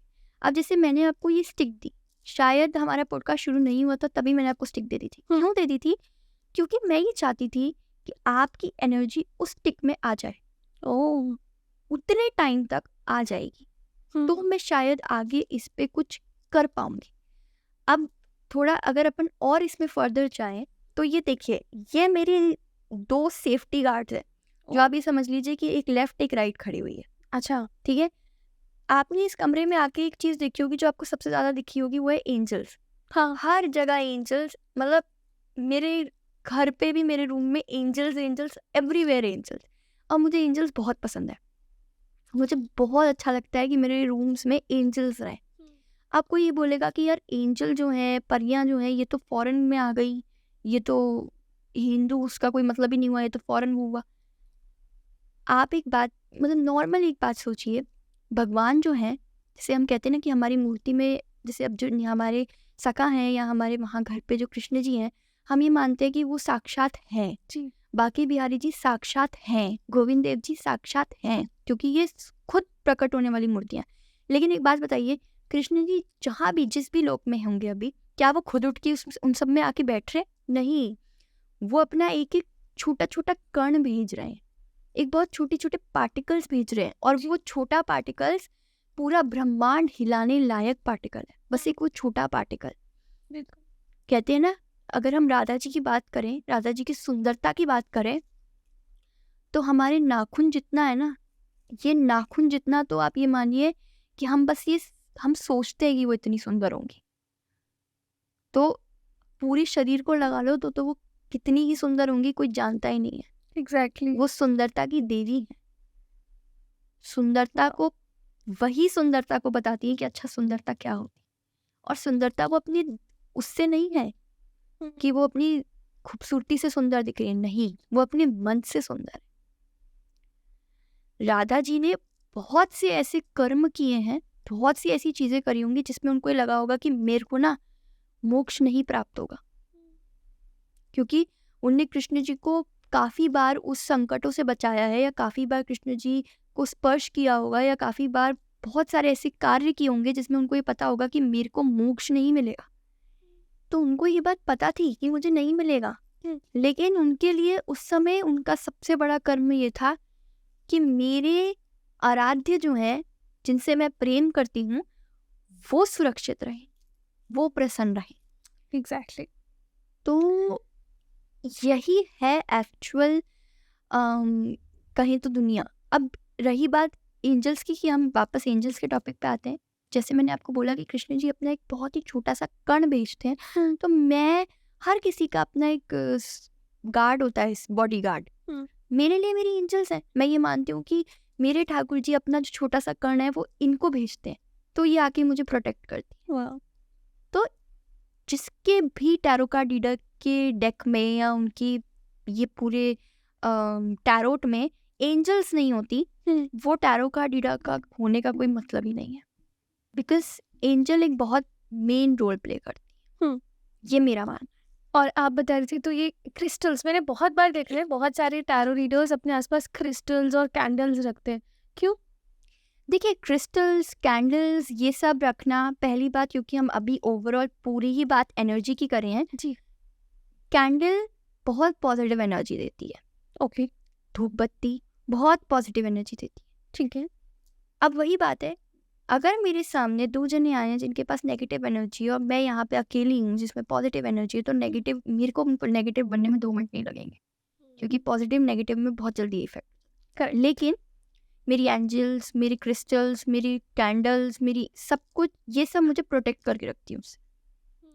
कैंडल की जो ये भाप निकलती है ना, लोग ये सोचते हैं आग जल रही है तो खत्म हो रही है, नहीं, एक्चुअल जो वैक्स निकल रही है ना, उसका ये मतलब है कि वो जो नेगेटिव एनर्जी है ना, उसको जला के खत्म कर रही है। और जो फ्रेग्रेंस या जो उसके अंदर इंग्रेडिएंट्स है, वो जो निकल रहे हैं ना, या उनकी जो स्मेल आ रही है, या जो उनकी फ्रेग्रेंस आ रही है, वो सब ऑरा को और ज़्यादा पॉजिटिव कर रहे हैं। इसीलिए मैं अपनी बनाई हुई कैंडल्स, अपना बनाया हुआ सब कुछ पे वर्क करना ज़्यादा पसंद करती हूँ। बाहर तो केमिकल चलता ही है, खैर। तो थोड़ा-सा वो अपनी टेबल की सेटिंग की तरफ चलते हैं, थोड़ा-सा हमारे जो यहाँ बहुत प्यारे से, इंटरेस्टिंग से सबसे पहले पता नहीं मेरा एकदम से नज़र वहाँ उन डाइस पे गई, वो डाइस क्या है? वो न्यूमरोलॉजी की डाइसेस होते हैं, ओके, ठीक है? अगर आप न्यूमरोलॉजी के कुछ भी आंसर देना चाहते हैं या कुछ भी नंबर निकालना चाहते हैं, कि आपने फॉर एग्ज़ाम्पल बोला कि मैंने आपको बोला 1 से 10 तक का नंबर निकालो और आपने बोला कि आप ही निकाल दीजिए। तो डाइस घुमाओ, नंबर निकालो, उस कार्ड निकालो, रिलेट करो, कहानी खत्म। कार्ड खोलने की ज़रूरत नहीं है। ओके। और ये जो एक कॉइन पड़ा है यहाँ पर, ये क्या है? ये एक बहुत ही स्पेशल चीज़ है और ये एक बहुत ही अच्छी चीज़ है जिसको मैं बहुत कम यूज़ करती हूँ, लेकिन मुझे पसंद बहुत है। ये येस और ये नो। ओके, बचपन में टॉस बहुत खेला करते थे। हाँ। कुछ भी कहीं भी जाना था तो जल्दी से टॉस किया और फिर डिसाइड किया कि अरे जाना है, नहीं जाना है, क्या करना है, क्या नहीं करना है। पर ये येस और ये नो सब कुछ बता देता है। ठीक है। अच्छा भी, बुरा भी, एवरीथिंग। तो इसकी येस साइड पे क्या है और नो साइड पे क्या है? ये येस साइड है, ये नो साइड है। अब इसके नो साइड पे देखिए भूत बना हुआ है। ओह! और इसके येस साइड पे अच्छी-अच्छी चीज़ें बनी हुई है, जैसे सूरज बना हुआ है, चाँद बना हुआ है, हाथ बने हुए हैं, रोशनी बनी हुई है, पानी बना हुआ है। तो वो भी कहीं न कहीं बताना चाह रहा है कि नो मतलब नेगेटिव, और नो मतलब कोई भी चीज़ अगर नेगेटिव आई है या नो आई है, इसका ये मतलब नहीं है कि आप उसको येस में कन्वर्ट नहीं कर सकते। डेफ़िनिटली कर सकते। मेरी फ़िलॉसफ़ी में या मेरे कार्ड्स में अगर नो निकल के आता है ना, तो नो मतलब कि उसको आपको येस करना है। ओह, वाह! वो नो मैं आपको बस एक चेतावनी दे रही हूँ कि अरे उस चीज़ को ठीक कर लो आप, और नहीं कर रहे तो फिर नो ही है। बिल्कुल। तो सबसे पहले तो हम थोड़े से कार्ड्स को समझना चाहेंगे। यहाँ से स्टार्ट करते हैं। ये वाले कार्ड्स कौन से हैं आपके? ये लव कार्ड्स हैं, जैसे कि आप देख भी पा रहे हो कि इस पे बना हुआ है एक हार्ट, तो हार्ट लव कार्ड ही बताता है, ठीक है? और ये देखिए इसका मैसेज भी कितना सुंदर आया है, ओनली टाइम विल टेल, यानी समय ही बताएगा कि एक्चुअल चीज़ें हैं क्या। तो ये लव कार्ड्स हैं जो पार्टनर के लिए या आपकी किसी भी लव रिलेशनशिप के लिए, या सिर्फ पार्टनर नहीं, आप अपनी फैमिली में भी जिससे प्यार करते हो उन सभी के लिए स्पेसिफिकली यही कार्ड यूज़ करने चाहिए। ठीक है, कोई गाइडेंस निकालना चाहते हो तो।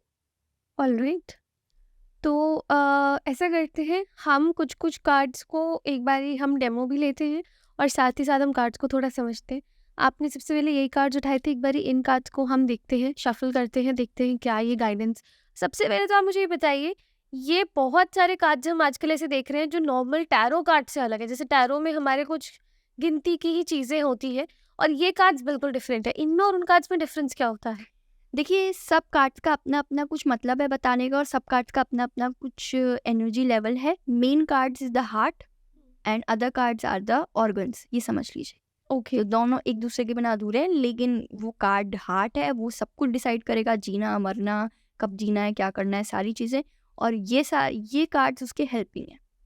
और जो ओरेकल कार्ड्स होते हैं, क्या वो यही होते हैं? हाँ, वो भी हेल्पिंग होते हैं। हेल्प, ठीक है। तो हमारी सबसे पहले हम स्टार्ट करते हैं, हमारी जो ऑथेंटिक जो सबसे मेजर डेक है, हमारी आई गेस राइडर वीट कहते हैं हाँ, उनको, हाँ। उस डेक पे हम चलते हैं एक बार। ऑलराइट, तो हमारी टेबल साफ हो चुकी है हमारे लव कार्ड्स के लिए।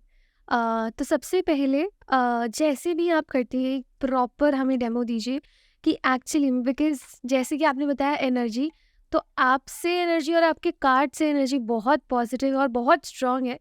तो क्या ऐसी गाइडेंस है जो मेरे लिए हो सकती है? चलिए देख लेते हैं। तो आप इसमें से कोई भी 2 कार्ड निकालिए। मैं निकालूं? हाँ जी, स्टिक से। सॉरी, एक ही, एक ही। ठीक है, चलिए पहले लव की ही बात करते हैं। तो देखिए कुछ चीज़ें ऐसी हैं जो मुझे पर्सनल भी दिखती हैं, तो वो मैं कैमरे पे नहीं लाना चाहूँगी, ठीक है? उसके लिए मैं पर्सनली बात करूँगी, लेकिन नॉर्मल मैं अभी आपको सिर्फ गाइडेंस देती हूँ, पूछा-पाछी बाद में करूँगी। तो गाइडेंस में मैं सबको ये दूँगी कि आपके कार्ड्स आपको ये गाइडेंस देना चाह रहे हैं कि रिलेशनशिप में अगर आप किसी के साथ हैं या आने वाले हैं या सोचे हैं या किसी को पसंद करते हैं या करते नहीं हैं या व्हाटएवर इट इज़, ठीक है? आप हम उस चीज़ में अभी के लिए आपको उस चीज़ को बैलेंस करने की ज़रूरत है।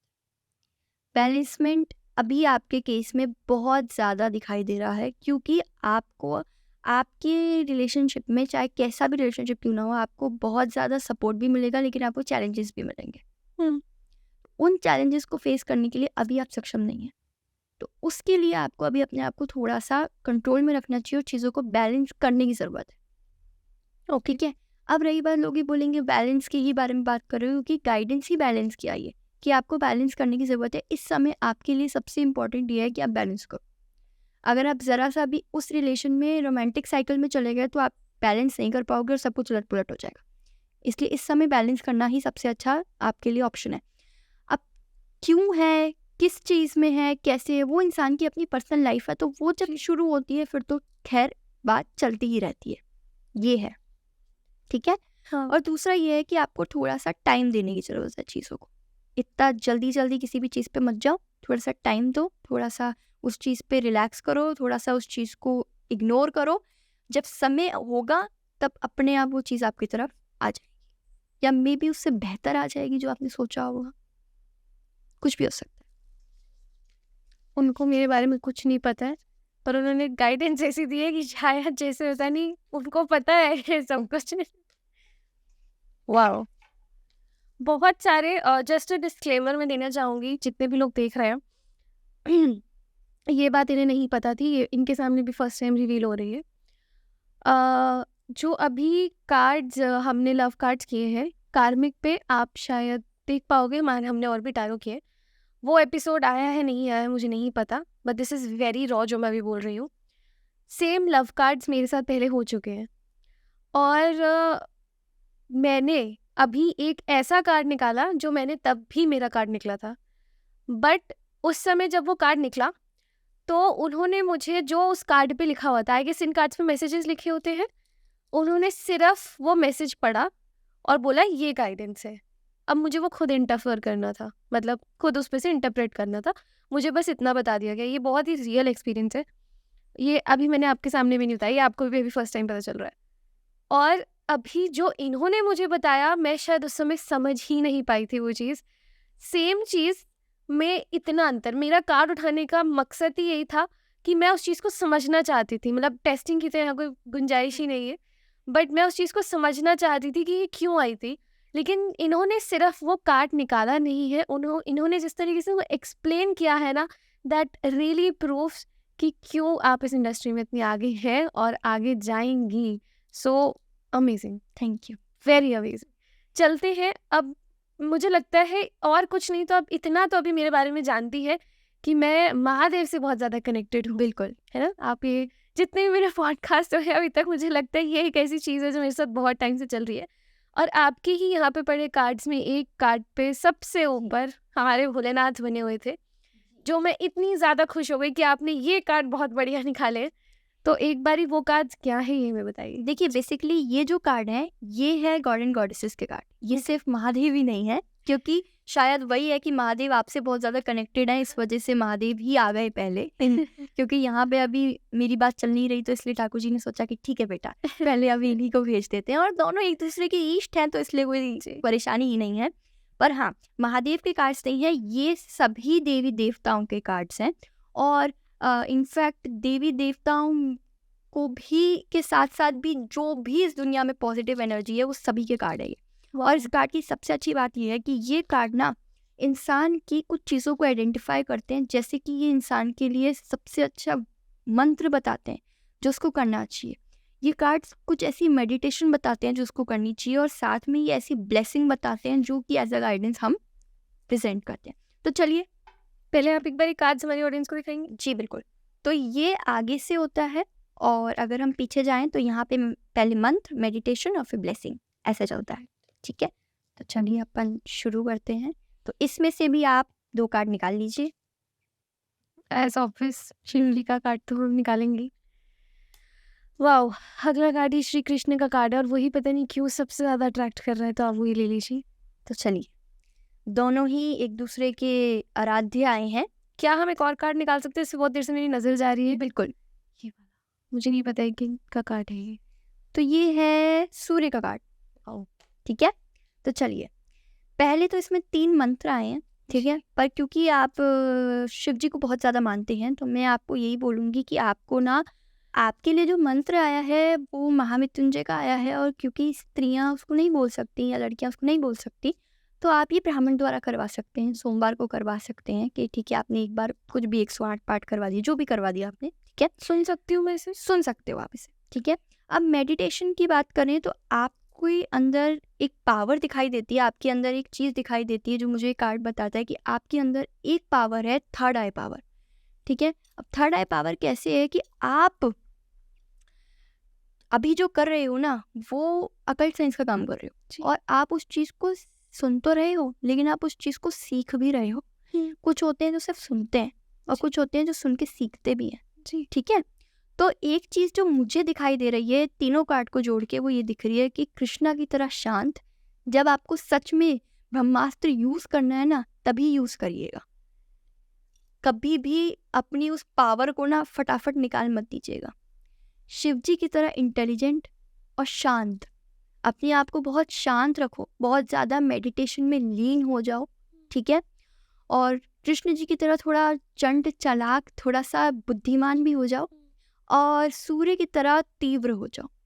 यानी सूर्य की यही परिभाषा नहीं है कि इंसान गुस्सैल होता है, सूर्य की ये भी परिभाषा है कि वो रोशनी फैलाता है। सूर्य की ये भी परिभाषा है कि सामने वाला यदि अंधेरा है तो सूर्य उसको उजाला दे देता है। अंधेरे के साथ भी उजाला रह के ना, सामने वाले को भी उजाला देता है। सन मून को रोशनी देता है, तभी तो रात को मून चमकता है। कहीं ना कहीं उसमें भी सन का रोल है। तो बस आप वो सन बन जाओ जो हर किसी चीज को उजाला दे दे, वाओ! है ना।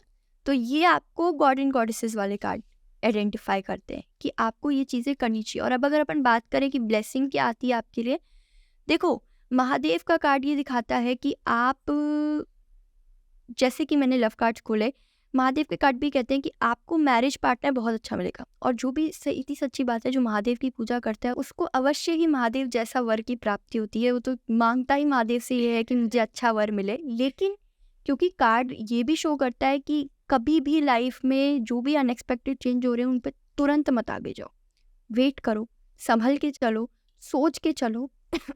अब मैं अगर इसी के साथ कृष्ण जी के कार्ड्स को जोड़ूं, तो मैं आपको ये बोलूँगी, अपनी लाइफ में पावर, रिस्पेक्ट और स्टेबिलिटी लेकर आओ।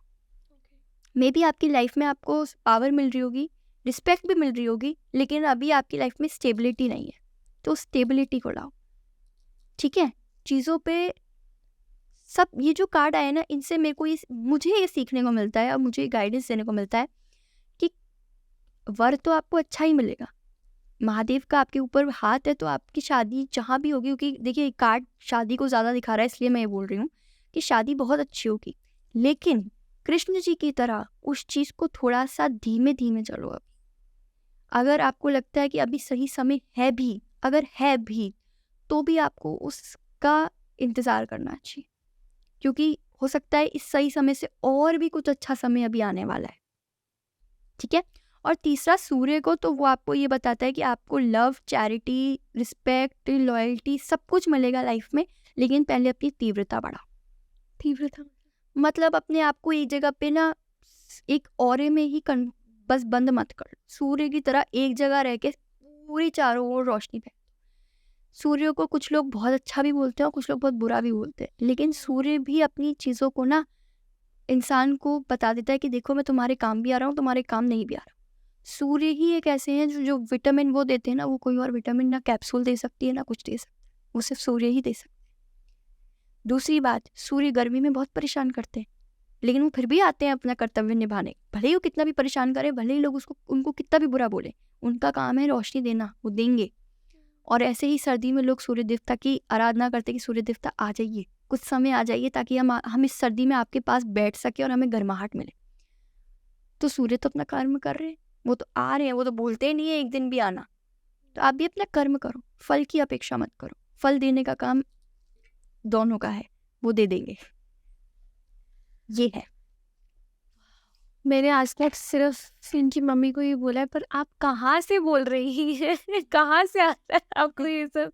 आप कुछ भी नहीं। टेक्निकली मुझे ऐसा लगता है कि मैम से मेरी बहुत बार बात होती है, पॉडकास्ट के दौरान ही हुई है। मुझे ऐसा लगता है मेरा और उनका जितना भी कुछ बॉन्ड बना है वो पॉडकास्ट के थ्रू बना है। और आपसे मेरी बहुत कम बात हो पाई बिकॉज इतना टाइम उन्हीं के साथ चला जाता है कि आपसे बात करने को। पर मुझे ऐसा लग रहा है कि वो मेरे बारे में इतना कुछ जानती है और वो मुझे भी नहीं पता कैसे, बट ये जेन्युइनली सब कुछ जानती है। बहुत ही ज़्यादा। मैं जानती हूँ कुछ लोग नाराज़ हो सकते हैं, बट बेस्ट टैरो रीडर है। चलिए अगले कार्ड की तरफ हम चलते हैं। अब हम चलते हैं हमारे वो जो बहुत सुंदर से चक्रास लग रहे हैं, वो क्या चीज़ है? चलिए इसकी तो ये है हमारे चक्रा कार्ड्स, जी। ठीक है, जो हमारे 7 चक्रास को आइडेंटिफाई करते हैं। अब देखिए हर आदमी के 7 चक्रा, कहते हैं ना आपके चक्रास एक्टिवेट नहीं है, ये नहीं है, लेकिन चक्रा तो है ना, एक्टिवेट हो चाहे ना हो, लेकिन है तो सही। तो बस अपन इसी पे बढ़ते हैं। तो आप निकालिए 2 कार्ड, ठीक है। दूसरा,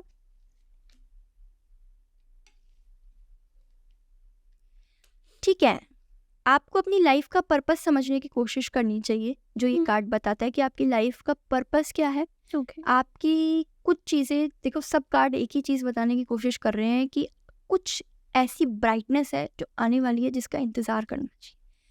अभी भी आपकी लाइफ में ब्राइटनेस है, अभी भी आपकी लाइफ में सब कुछ है, लेकिन कुछ और ऐसा है जो बहुत अच्छा है, जो आने वाला है। मुझे ऐसा लगता है मैं हूँ भी नहीं सेटिस्फाइड अभी जितना, जैसे आपने स्टेबिलिटी बोला ना, एक्चुअली मेरी लाइफ में स्टेबिलिटी नहीं है। ऐसा नहीं कि मेरे पास किसी चीज़ की कमी है इन टर्म्स ऑफ, देखो कि हर किसी को छोटी गाड़ी से बड़ी गाड़ी पे जाना है, पर मैं ऐसा है कि मेरे पास अच्छी है resources, but that is so true. अंदर से ना एक फीलिंग आती है कि शायद अभी लाइफ में बहुत पॉजिटिव चेंजेस आने वाले हैं। बिल्कुल। और आपके कार्ड्स ने आज वो कंफर्म करती हैं। थैंक तो देखिए लाइफ की पर्पस को अभी आप समझे नहीं हो, लाइफ ने आपको अपना पर्पस समझाया भी नहीं है। मैं तो ये बोलूँगी, इंसान लाइफ के पर्पस को समझने के लिए एक बहुत ही छोटी चीज़ है, लेकिन लाइफ इंसान को उसका पर्पस ज़रूर समझा देती है, क्योंकि लाइफ खुद एक बहुत बड़ी चीज़ है। और लाइफ कैसी भी मिले, मेरे को ऐसा लगता है खुशी से जीनी चाहिए, जी। क्योंकि वो एक ही बार मिलेगी। लोग ये कहते हैं ना कि हम दोबारा मनुष्य योनि में आना चाहते हैं। मत आओ, मनुष्य योनि मतलब आप अपने कर्म काटने आ रहे हो। अगर किसी को जाना ही है ना, तो मोक्ष की प्राप्ति करो, वो है असली जिंदगी। तो कि गए तो बस जो आपके इष्ट है उन्हीं में समा गए, वापस नहीं लौट कर आए कभी। लेकिन हाँ, अभी हम लोग तो खैर, हम लोग तो अभी वापस फिर आएंगे। हाँ, हम लोग की कहानी यहाँ तक नहीं है, अब यहाँ बहुत लंबी लंबी कहानियाँ झेलनी है। और दूसरा जो आइडेंटिफाई कर रहा है, जो ये कार्ड मुझे बता रहा है कि आप बहुत डाउन टू अर्थ इंसान हो, और आपको हमेशा डाउन टू अर्थ रहना चाहिए, अपने अर्थ से हमेशा जुड़े रहना चाहिए। और अगर अब्रॉड जाने का सोच रहे हो तो कभी मत जाना, यहीं रहना, इंडिया में ही रहना, इंडिया में ही काम करना, और इंडिया की ही चीज़ों से जुड़ा हुआ काम करना जो आप कर रहे हो, अकल्ट साइंस। बस यही है। वाओ, तो कुछ नहीं है, Beautiful. आपको अपने अंदर, जैसा महादेव का मैसेज आया कि आपको मेडिटेशन करनी है, मेडिटेशन करके आपको अपने अंदर की पावर को जगाना है, ताकि आप अपनी लाइफ का पर्पस समझ पाओ, या लाइफ आपको अपना पर्पस समझा दे। कितने ब्यूटीफुल कनेक्शन है सब कार्ड्स के अंदर। सब कार्ड्स एक ही जैसे मैसेजेस लेकर आ रहे हैं, कितना ब्यूटीफुल कनेक्शन है ये। तो कंटिन्यू करते हैं हमारे इसी में। मैं सिर्फ चाहती हूँ हम उसका गाइडेंस एज सच हम ऑलरेडी मेन कार्ड से लेने वाले, बट वो जो आपके ब्लैक एंड वाइट कार्ड्स है वो क्या है, आप एक बारी बस दिखा दीजिए। ये जो पॉकेट कार्ड्स थे। चलिए, ये बहुत ही क्यूट कार्ड है। मतलब इनको ना देख के बड़ा क्यूट सा महसूस होता है कि चलो कुछ तो अपनी, हाँ, पूरी, मतलब अगर मैं कभी भी अपना टैरो का बैग खोलती हूँ ना, तो मुझे लगता है यार कुछ तो क्यूट भी होना चाहिए ना निकालने के लिए, हमेशा प्रोफेशनली बात क्यों कर रहे हो। तो ये बहुत क्यूट कार्ड्स हैं, और ये मैंने सिर्फ क्यों मंगाए थे, इसका भी एक स्टोरी है। मैं अपनी मेन कार्ड्स को हर जगह लेके नहीं जा सकती, जैसे मैंने आपको बोला कि दिल आपके साथ है, लेकिन आप कहीं भी जा रहे हो, बाथरूम जा रहे हो, कहीं भी जा रहे हो, आप कैसे लेके जा सकते हो। तो मेरे को ना ऐसे ही मैं स्क्रॉल कर रही थी, और मैं बस सोच रही थी, मुझे नहीं पता था कि पॉकेट कार्ड्स भी कुछ होते हैं। मैंने बस ये सोचा था स्क्रॉल करते टाइम कि भगवान कुछ ऐसा दे देना जो मैं इजीली ले जा पाऊँ, और मैं लोगों को, क्योंकि अब मैं जैसे फॉर एग्जांपल कहीं भी 1-2-4 घंटे के लिए जा रही हूँ, मैं जी। पूरा बैग नहीं लेके जा सकती। करेक्ट। तो 2-4 घंटे में भी अगर मेरे को कोई पूछने वाला आ गया, या जिसके यहाँ जा रही हूँ वही भले मुझे पूछ ले, तो मुझे कुछ चाहिए। तो मैं स्क्रॉल कर रही थी, और जैसे ही मैंने ये बोला ना कि मुझे कुछ दे देना, उसी टाइम पे कार्ड्स मेरे सामने आ गए, ओह वाओ। और मैंने इन पे क्लिक कर दिया। अब लगे मुझे क्यूट, मुझे उस समय समझ में नहीं आया कि ये है क्या, पर मुझे क्यूट लगे तो मैंने ऑर्डर कर लिया और मैंने मंगा लिया। मंगाने के बाद मुझे पता लगा कि अच्छा असली इसका महत्व क्या है। तो ये बेसिकली जैसे अपने नॉर्मल कार्ड होते हैं 72 की डेक, वैसे ही कार्ड है, लेकिन ये छोटे कार्ड्स हैं, ओके, माइनर स्टेज है उनकी। और ये कार्ड्स का बेनिफिट ये है कि ये कार्ड्स ना इजी टू कैरी हैं, और जितनी, देखिए एक लड्डू गोपाल की सेवा करिए और एक युगल सरकार की सेवा करिए, हम्म, जमीन आसमान का अंतर है। जी बाई चांस भूल से लोग सुबह उठते हैं बिना नहाए उनको चाय भी पिला देते हैं, वो माफ़ी लायक है, करना नहीं चाहिए।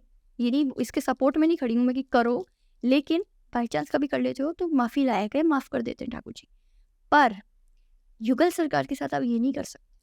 अगर आपने युगल सरकार की सेवा उठाई है तो नियमित सेवा को करिए, वरना आपको उसके गलत कर्म मिलेंगे, उसकी गलत चीज़ें मिलेंगी। इसलिए कहते हैं ना, युगल सरकार को रखना मुश्किल है घर में, सिर्फ एक कृष्ण जी को ही रख लो। कहते हैं ना, राधा जी आ जाती हैं तो ऐसा लगता है थोड़ा डिफिकल्ट हो गया काम, क्योंकि राधा रानी के साथ जब वो खड़े हो जाते हैं ना, तो फिर आप ये समझ लीजिए कि आपको अपनी रिस्पॉन्सिबिलिटीज़ को बहुत बढ़ाने की ज़रूरत है।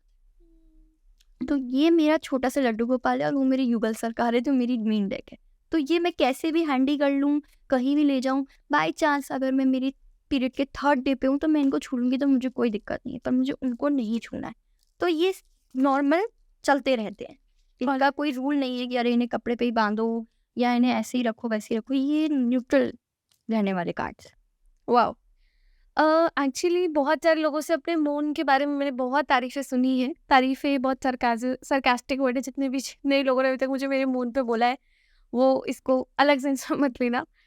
सो मैं जेन्युइनली मैं देखना भी चाहूँगी कि मौन कार्ड्स, आई गेस ये मौन है क्योंकि इन पे बहुत प्यारे से मौन बने हुए हैं। जी, तो ये किस यूज़ में आते हैं? ये मून कार्ड्स हैं, ये बेसिकली चंद्रमा का क्या रोल है आपकी कुंडली में इसका भी प्रभाव देते हैं, और रात को ही करना चाहिए और फुल मून नाइट पे तो डेफिनेटली करना चाहिए। तो ये कार्ड एक तरीके से हेल्पर्स, गाइडर, पाथ दिखाने वाले, सब कुछ ये काम करते हैं, मेरा ये मानना है। तो क्या हम इन्हें भी कर सकते हैं? देखिए, ये जो कार्ड्स है ना, ये हमारे को ओवरऑल गाइडेंस देंगे, ओवरऑल हेल्प करेंगे, ओवरऑल चीज़ें बताएंगे। तो इसलिए मेरे को ऐसा लगता है कि ये जो पर्टिकुलर कार्ड्स हैं, इनको तब कर लेना चाहिए जब आपको पर्टिकुलर किसी कोई क्वेश्चन ऐसा होगा जो आपको पिंच कर रहा है तो आपने पूछ लिया। ओके। पर मेन हमें राइडर वेट पे जाना चाहिए, ठीक है। पर राइडर वेट पे जाने से पहले हम लोग डिस्कस करेंगे इनके बारे में, जी। क्योंकि ये दिख रहे हैं और ये आपको भी और पब्लिक को दोनों को बड़े अट्रैक्टिव लग रहे होंगे, और इनने जिस तरीके से इनको बनाया है ना, वो बड़ा अट्रैक्ट, मतलब बहुत ज़्यादा अट्रैक्टिव लगता है। लेकिन ये अट्रैक्टिव कार्ड्स नहीं है। फिर भी पहली बात तो देखिए, ये कार्ड्स अपन कर नहीं सकते, ठीक है, क्योंकि ये है स्पिरिट कार्ड्स, और स्पिरिट कार्ड्स को करने के कुछ नियम कायदे होते हैं, कुछ रूल्स होते हैं जो करने चाहिए। उसके बिना अगर करेंगे तो दोनों के लिए बुरा है, आपके लिए भी और मेरे लिए भी। तो इसलिए इनको करना नहीं चाहिए। इनका एक पूरा सिनेरियो बनता है, उसमें मौजूद लोग होते हैं, और अलग तरीके से पहले चीज़ों को डिज़ाइन करना पड़ता है, फिर ये होती हैं, ठीक है। पर मैं आपको एक बेसिक दिखा देती हूँ कि ये कार्ड्स कैसे होते हैं। इनके पीछे ना मैसेज लिखे हैं, ओके। ठीक है। और ये मैसेज तो लिखे होते हैं, ये आपकी स्पिरिट्स या फिर ये आपके जो पितृ हैं वो भेजते हैं। जब हम पितृ पक्ष में कार्ड खोलते हैं बेसिकली, तो ये वो देते हैं। तो इनका रोल क्या रहता है कि कुछ, अब कैसे पता लगेगा कि क्या वो आपकी ही स्पिरिट है या मे बी क्या वो आपकी ही जिसके बारे में पूछ रहे हो उन्हीं की है। तो ये कुछ ऐसी चीज़ें इस मैसेज में आती हैं जो ये आइडेंटिफाई कराती हैं कि हाँ, आप जिसकी बात कर रहे हो ये उसी की बात। फॉर एग्जाम्पल, या तो ये आपको वो कलर बता देंगे जो उनका फेवरेट होगा। तो बेसिकली क्या था कि ये कार्ड ये भी बता सकते हैं कि आदमी कब मरा है, कहाँ मरा है। तो ये कार्ड बेसिकली अपन को पूरी ऑटोबायोग्राफी, और ये कार्ड अपन को सारी चीज़ें डिफाइन करते हैं, ठीक है। अब अपन बढ़ते हैं हमारी द मेन डेक की तरफ क्योंकि जब आप किसी ऐसी बुरी चीज़ के साथ गुजर के आ रहे हो तो अच्छा है कि आप पहले अच्छी चीज़ के पास ही जाओ। जी। तो अपन इसी से शुरुआत करते हैं और इसको थोड़ा सा शॉर्ट ही रखेंगे। जी, बिल्कुल। बाकी आपके साथ जब पर्सनली करेंगे तो उसको लॉन्ग रखेंगे। तो चलिए 3 कार्ड निकाल लीजिए।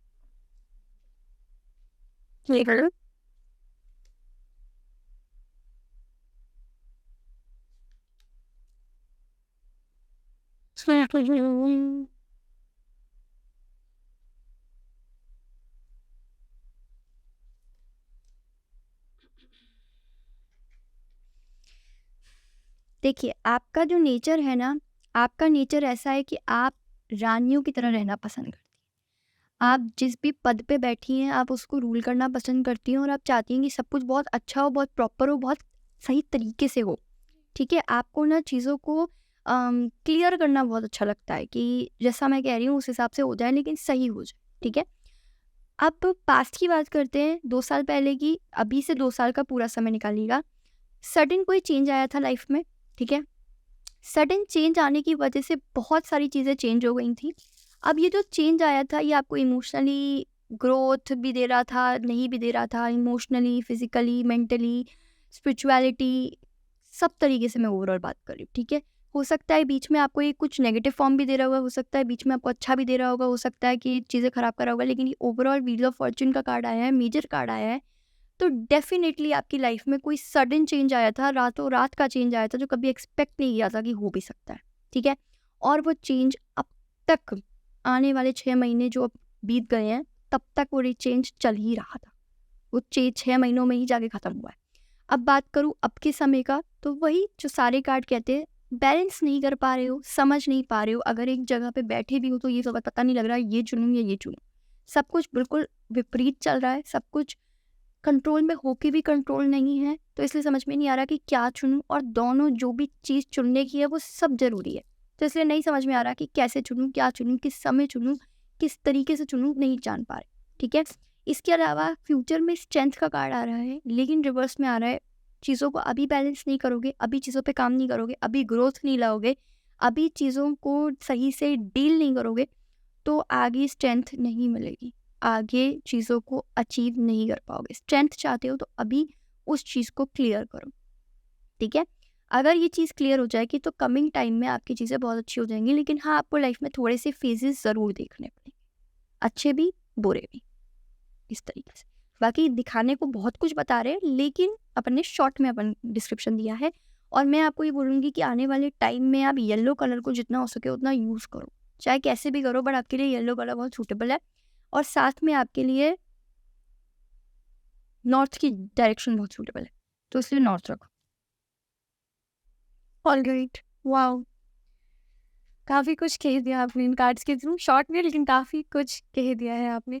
अगर हम बात करें कि मेरी करंट सिचुएशन है कुछ और मैं उसमें गाइडेंस चाहती हूँ, ठीक है?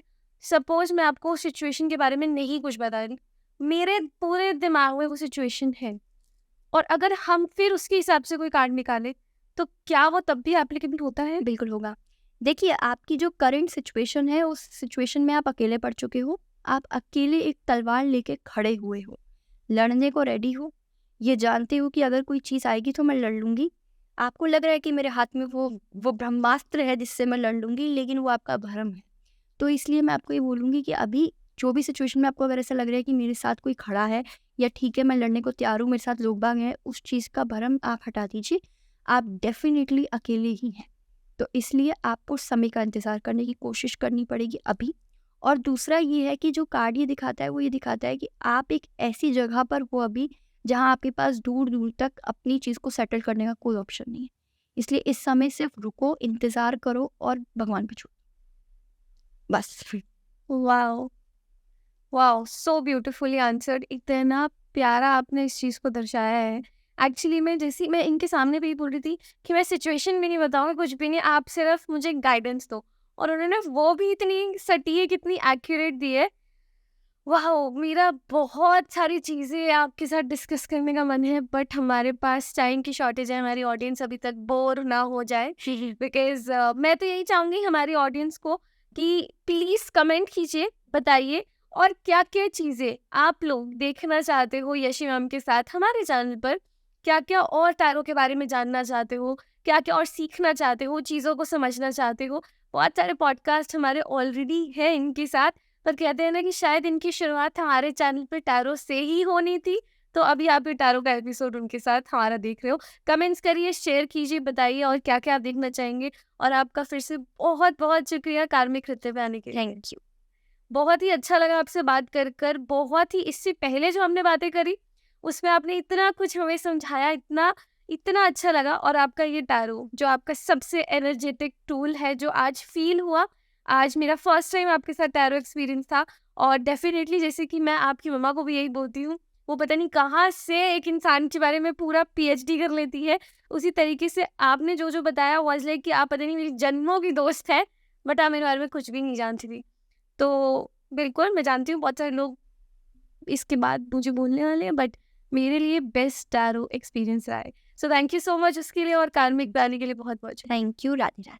Radhe, Radhe. Thank you so much for being a lovely lovely audience and please comment कीजिए, बताइए कैसा लगा आपको ये आज का एपिसोड, कैसा लगा आपको आज का सारा वाइब, सब कुछ। Thank you so much, enjoy your days. कार्मिक करते हैं, हमारे चैनल का नाम कार्मिक रहे, कर्म करते रहे। Thank you.